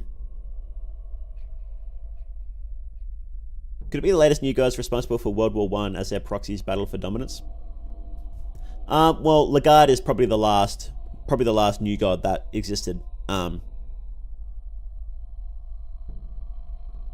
it's all the Grand Hall operating through Lagarde and manipulating things behind the scenes, most likely. So could you control it from outside after its birth? No, because he straight up says, like, when you talk to him, he's like, "We're done.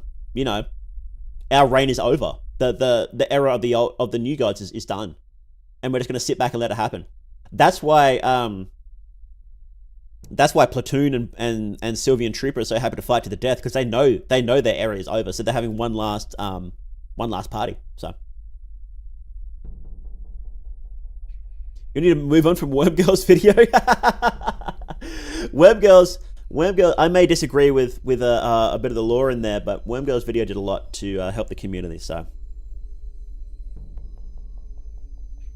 is Putin the new god of Russia in Fear and Hunger 3? I should go Logic, I turn it on Skynet. Yeah, we do Skynet. Yeah, look, I just don't think any of his actions are consistent with how he's described in Das's ending S. And there's other answers for why he looks like that. So I don't think that's right. So, and you know, I'm not like dunking on like Wormgirl or other people for having those theories, because at the time it takes ages to figure this stuff out. Like, I mean, like, when did my Sulfur video come out? I had that theory like it was like 6 or 7 months after the game came out, And like none of the lore was added in patches. It was all there. Like, you know, it takes a while to develop these theories. And at the time, we all thought that Darce's ending S was canon. You know, I thought it for a while too before I started thinking about it more and more. And like I obsessively think about this stuff. To the point where like as I'm falling asleep and waking up, I was thinking about some of these theories.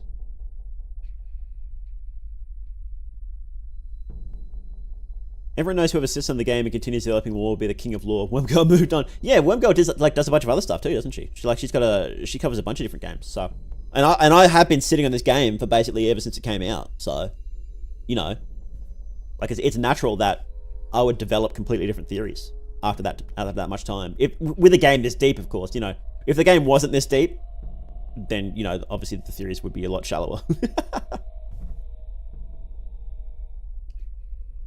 I find it interesting that Lagarde is the father of both the Ascended Gods after Ulmir. So that's a common misconception as well. Logic isn't an Ascended God.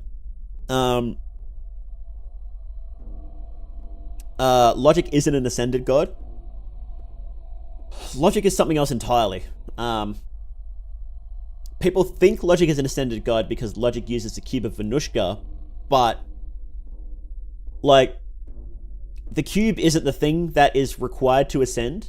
It's like the soul of that god, and we don't know where Venushka's soul is. Venushka died over 2,000, like probably 2,000 years ago when Ulmir was born.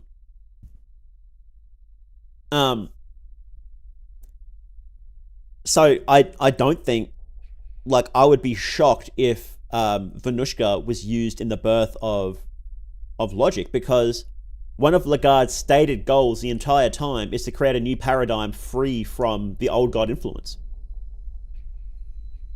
So why would he then turn around and say, I'm going to make a new, you know, I hate the old gods, I want to do something completely new, completely human, fuck everything else, but I'm going to use some old god souls again. Like, what would the point of that be? And the fact that we make the artificial green hue instead of trying to access the real green hue means that it suggests that it's completely brand new entirely. I think that it has the Venushka sigil crossed out on it because Logic is copying the story of Venushka. It's retelling the story of Venushka, but different.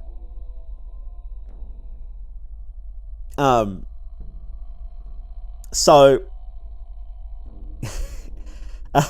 this gets into my theory that Lagarde is just trying to copy the story of Ulmir. That's all he's trying to do. He's trying to be Ulmir. And he keeps failing. Logic was his latest push to become Ulmir by making, instead of trying to become Ulmir literally, and becoming the king of Mahab, he decided to make his own Mahab. And that failed, but ironically, someone with a radiant soul got him there in place, so Ryla seems to be a mix of Venushka and Ulmir, which is really interesting. Because Venushka seemed to be intended to be the king of the gods at the time, or take the place of ruler of Earth, like that Ulmir took. It's complicated. It's really complicated. People try to force Logic into past paradigms, it doesn't work. Mirror isn't limited to a limited number. Exactly. Logic is something new. That was always the plan, and that was what happened. So, you guys think Riley was reluctant to get inside the machine gun, become Logic, or she did it of her own will? I get the impression they shoved her in there. I don't know. She probably wouldn't, because who knows whether Logic would even work, right? And even if it does work, that's a tremendous burden to put on you, to become the god of humanity.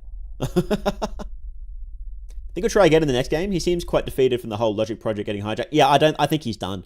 I think Lagarde's story is done, finally. I would be surprised if he came back in anything but a really minor role, you know? Like, you know, at best, I would expect him to be like Nashra in Termina. So, like a side character. I would be shocked if he was super important to the lore in the next one. You know, who knows, right? You know, maybe he has a change of heart and decides that Logic actually doesn't work and we want to shut it down. And, you know, there's a whole resistance against logic or whatever, right? You know, you could swing it. You could, but it does feel like your story's done, so. Was there a country based on Japan on the side of Bremen? We don't know if what do they call it again? There is a Japan. I don't remember what it's called. I don't know if it says how they were in the war. Edo, that's it. Edo, where Tanaka's from. I don't know if it says that they were on anyone's side during the war, to be honest.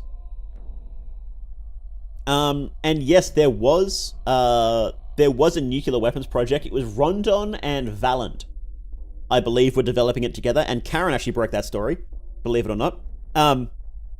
Vinland, as far as we're aware, there are settlements there, but definitely not as big as America. So there was no America, a big industrial base America trying to join the war. That just didn't happen. Vinland does have humans, but very minor.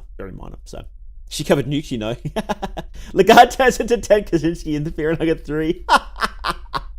Now that would be funny. I could see that happening.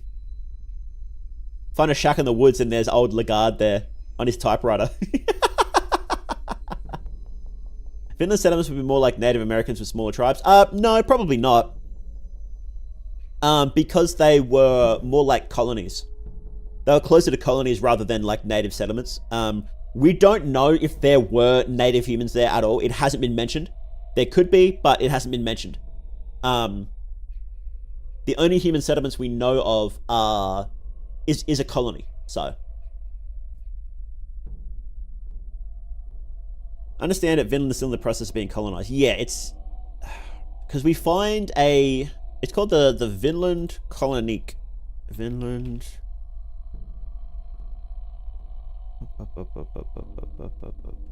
Where's that? Hang on, I need to look up books. Vinland Coloniala. That's the last frontier. Legend report that in the year 1009, a group of explorers from Oldegard first made contact in the island region of Vinland. This is the first written record of the continent. The next confirmed case dates back to year 1310, when a small fleet from Abyssonia ventured to the dark waters of the west. However, it would take another 200 years before an established trade route would be formed, again by the seafarers of Oldegard in 1577. It's interesting that it's a full trade route. That means Ragnvald's people kept going back. It was during this escapade that the continent was named Vinland, translating to Wineland. Supposedly because of the amount of wine required to wipe the memories clean of the land and the horrors it contained. Ventures to said land were very rare. In the year 1650, a scholar from Vatican City wrote the following description of the land. The soil consists of minerals that seem to reject sunlight and warmth altogether, resulting the ground to look like a constituous, colourless black mass, where it is hard to measure the depth of each hill and basin with the naked eye. Each settler comes back with vivid stories of very personal nightmares they went through in their stay in Finland. The discovery of this continent is the biggest mistake mankind has ever made. So there is a colony out there, but we don't know how much. Isn't the Rage Fairy at the temple from... Yes, he is. The Sergals are from Finland. Maybe Fear and Hunger 3 will take place in Finland? Could be. Miro has said in the past that it's unlikely because human ruins are important for the story of Fear and Hunger. He considers it important for Fear and Hunger games. So it's unlikely to be set in Vinland. What's rhabdophobia? Isn't that the fear of magic? Rhabdophobia. I can never remember what these are all called. Yes, fear of magic.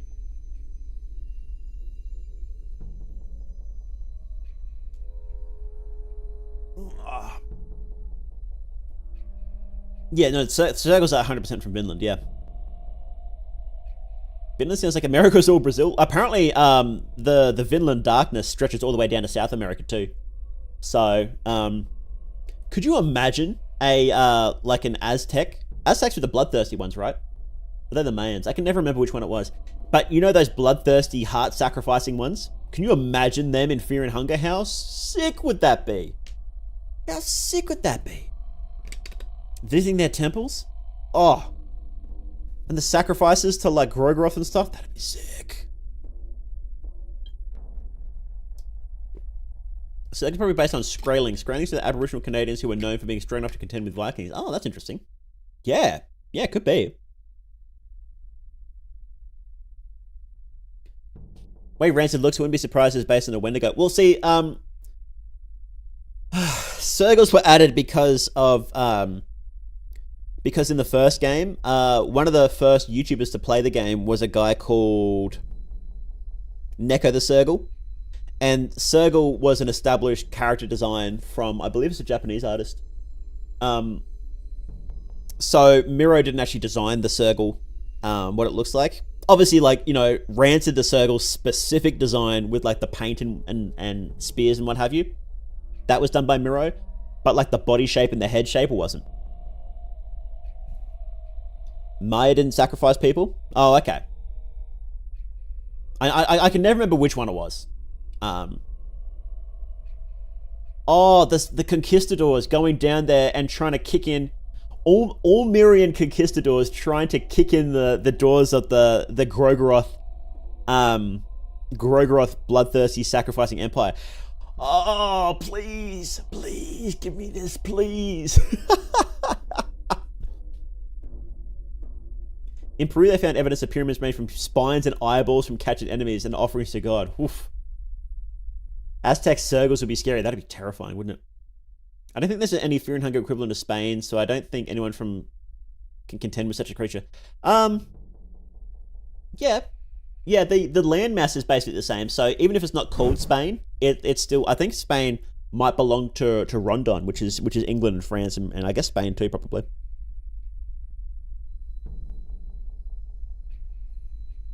Maya did sacrifice people. Aztecs have sacrificed more. Oh, okay. Aztecs had a god called, oh, I'm gonna butcher this. Zipe Totec, who ruled over the hardest. People would be flayed as a sacrifice to him. The god himself wore his own flayed skin. That would be so sick. Let's see a game that takes place in one of the non-white continents. People asked about Eastern sanctuaries. Because Jataya is mentioned a lot. That's where Kahara comes from, and that's where Olmir came from. Miro said, I believe he said that he has, so his idea for game 3 could be set in a few different places. He said that he would like to make a game set in Eastern sanctuaries, but the next idea probably wouldn't fit it very well. Now, he gave no clue as to where it would actually fit well. So, who knows, right? And he does have a habit of changing ideas last minute. Like the setting for Termina was changed last minute as well. So, you know, who knows, right? I love my household chores and flaying people because the god was also skinless. Oh, man. That's sick. That'd be great. Is the island region of Vinland the Caribbean? It could be. That makes sense, doesn't it? It could also be up north, right? Because that's with a whole bunch of islands around the north of Canada, isn't there? That's what it could mean.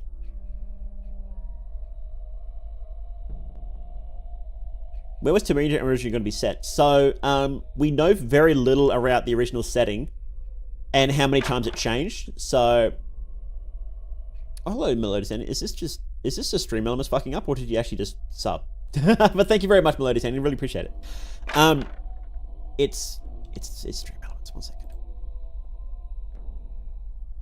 Here we go.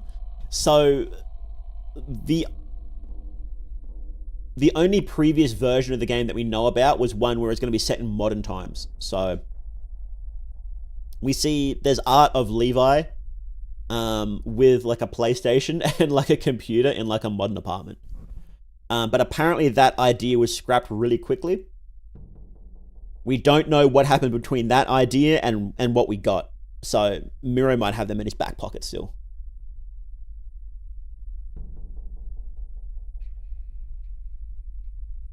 But yeah, that'd be sick to get something like that. I People were asking about what you think the next setting for the next game might be. I would expect a modern one, in the age of logic, but it's really hard. It's so hard to tell. Like if you asked me after before Termina came out, if you asked me where would the next one be set, I wouldn't have guessed post World War II. In some European backwater, I wouldn't have guessed that. So whatever it is, I don't know if we're going to be able to make a good guess in it. All Miro has said is that some people won't be happy about it, but some people weren't happy about Termina, and it turned out great. So like when I first saw it, I was like, oh, I don't know if that setting is going to be any good. And as I've been playing it, I'm like, that's kind of cool. So, I think he'll be able to deliver something pretty good. Who knows, right?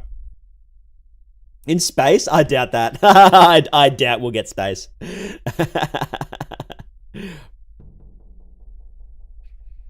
If a prequel was released, then a sequel titled Fear and Hunger 3 was released, would that be better? I'd love some different games that aren't like mainline games. I'd love some spin-off games. I would love a Fear and Hunger set in the Renaissance, because the Renaissance is my favorite time period. So, and I just love the Renaissance. But it would be cool to get some stuff from pre-Ulmir. I would love to see what culture was like before Ulmir, or even early Ulmir would be great. I would like to answer some questions. Is what I want. I would want to answer some questions that are not going to get answered. They're just not going to get. I know they're not going to get answered. What was the New God culture like before Ulmir? Tell me, please. We're not going to find out. So please give me a game set pre-Ulmir.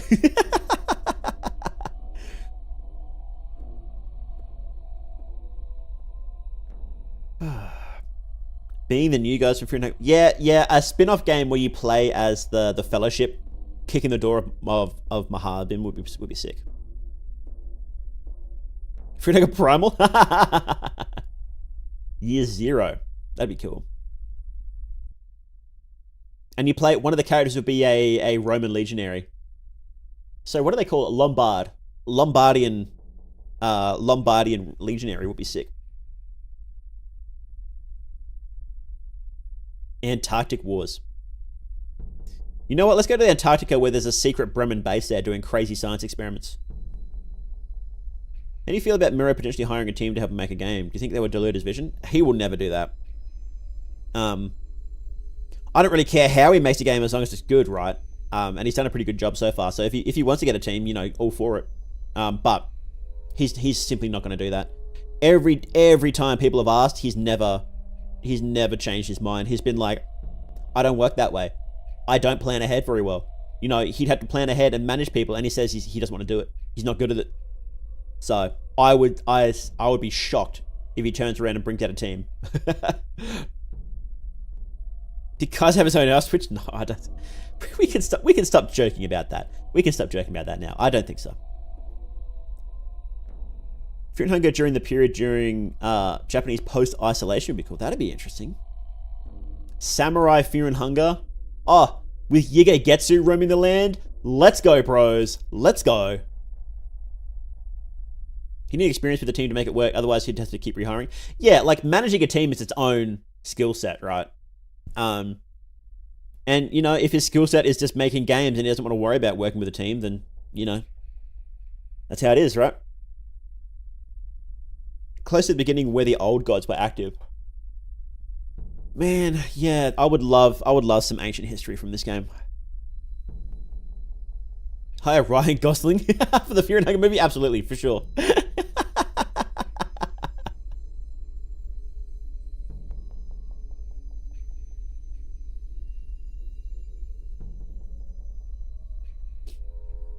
Fear and Hunger yokai, oh, that'd be sick. Yeah, you're a yokai hunter. You're a samurai yokai hunter. You're looking for Yige Getsu. Maybe Yige Getsu is a side quest.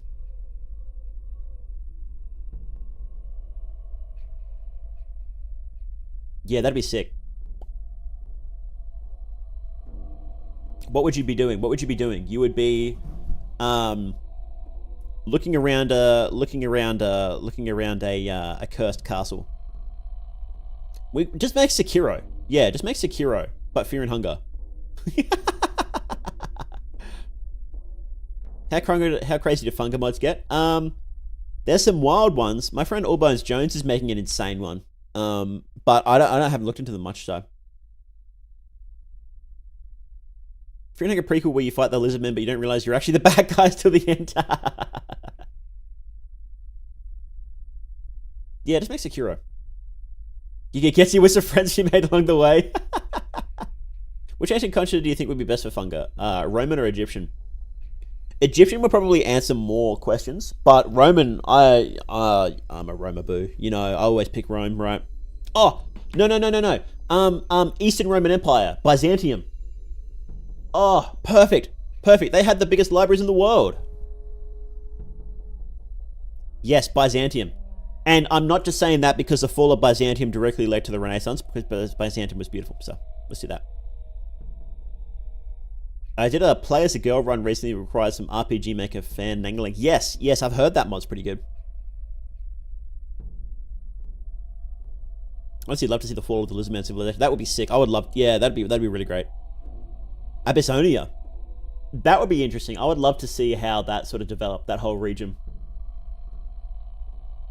Is there a Carthage? Is there a Carthage in Fear and Hunger? I think that would be pretty sick. Fear and Hunger taking place after nuclear fallout, where new god monsters and radioactive creatures blend together. That'd be sick. Byzantium would be like in Abyssonia in this world, no? The borders of Abyssonia are unclear. We know it includes the north of Africa. But it's also, I don't know if this is a what do they call it? An issue in the law or not. But Abyssonia also includes Greece, which is obviously not in Africa. But it could be that there was an Abyssonian empire that sort of reached up and took over all of that. So, so it could be that could be the case, that what happened. Like maybe the Egyptian empire at the time took over that whole region. Because in Fear and Hunger, each region is definitely a lot more. What's the opposite word from balkanized, where it splits up a lot? Everything sort of congeals together a lot. So, or Ottomans, yeah, the Ottomans. It could have been like Nasr's empire did it.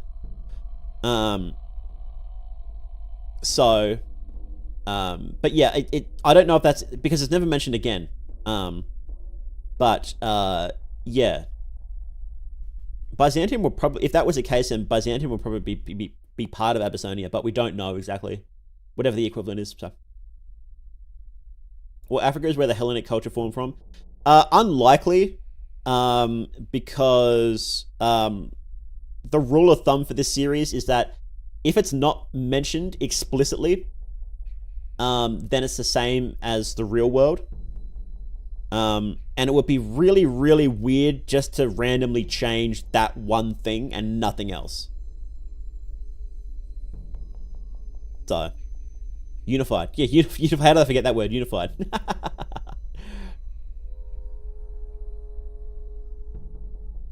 Ancient Celtic Fear and Hunger. That'd be interesting.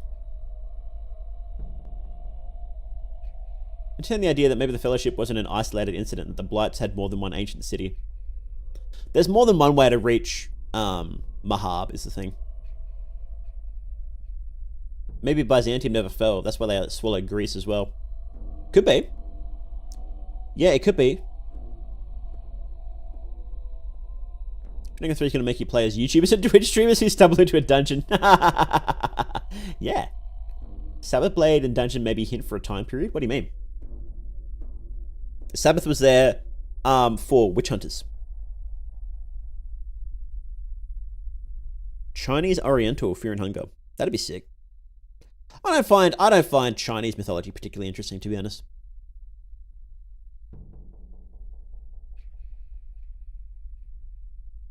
Make a point to imply that Greek analogs were Abyssonian.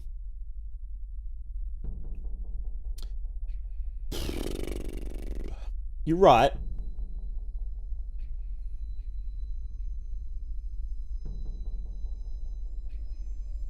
Maybe I should ask Mirror about it. I'll add him on. He answers questions on Twitter sometimes. I might just add him to say, hey, was Greek culture born in Abyssinia?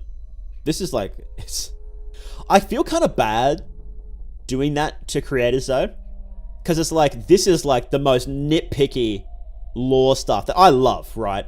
But this guy has the whole game in his head. Is he going to remember even like super minor stuff? Is he going to remember that? Is this going to be too nitpicky for him? You know how you sometimes have those videos of people at conventions and they're like, you know, in Star Trek episode, 139 of this series, this guy wore this color, but why would he wear this color when they should wear this color? It feels like that. It feels like that. So I don't know.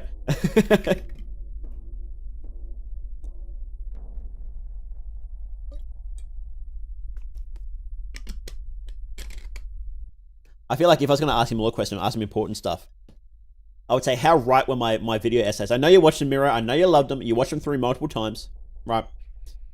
So, how right was I? And he'd be like, 100%. 100%, bro. I think the point of making things vague is that everyone draws a different conclusion, which fosters community and discussion. Yeah, it's great. I really like it. He does like giving vague half answers. Which Gahara ending is correct? Well, the fact there is no ending makes it's a story in itself. Oh, that's every Kahara ending. Ancient older guard when it was new guard.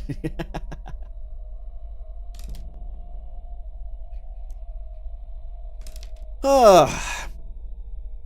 Petable Pocket Cat for Fear and Hunger 3? No, don't pet Pocket Cat. See, people terrify Miro with that deep lore bullshit. I can imagine that it's overwhelming. I can imagine that having such a dedicated community explode the way it has would be intimidating for some people. Of course, I don't know what Miro's like, right? You know, but I could see it being intimidating for a lot of people. Like, oh, there's like thousands of people that now obsess over my game. Like, that's a lot of pressure. Like, I don't blame him for taking long in the update, because you do have a lot to live up to at that point, don't you? So, it's a lot of pressure for some people. I'd be scared if I saw someone like me obsessing over what I was making. I'd be fucking terrified. Just look at me. I don't think Miro expected the game to blow up the way it did. No. I think that's one of the things you always hope for, but you never expect.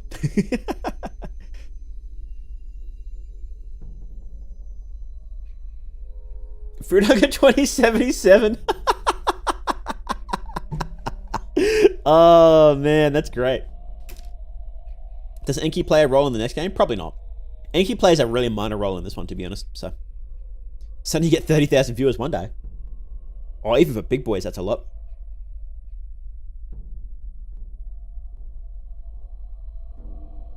If I was Miro, I would just shut myself down in a hut in the middle of Lapland.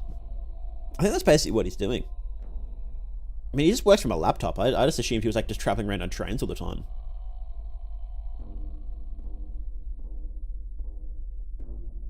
Whew.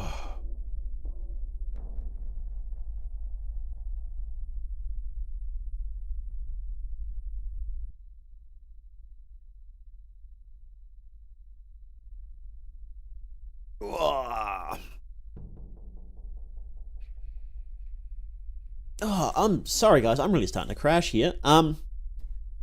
We might actually wrap up for today, I think. Yeah, sorry, I'm just really crashing.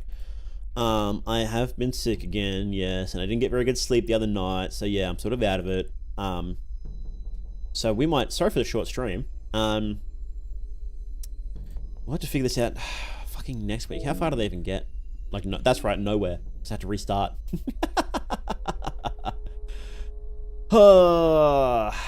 Sorry about that, guys. Yes, we will continue this next week, and we'll actually finish it next week, I promise. Say goodbye to Abella first? No, she's dead, sorry. I think Miro favors sparkling water over soda? I don't know. Okay. Thank you for coming in this week. Make sure to check out the podcast. Let me just grab a link to that again. Just grab a link to that. Where is it? Here. Make sure to go check out the podcast again. Here. Check that out. And we'll be back next week. Yeah. I'm working on stuff in the background. Trying to get some good stuff out. So, yes, I will catch you guys next week. Good.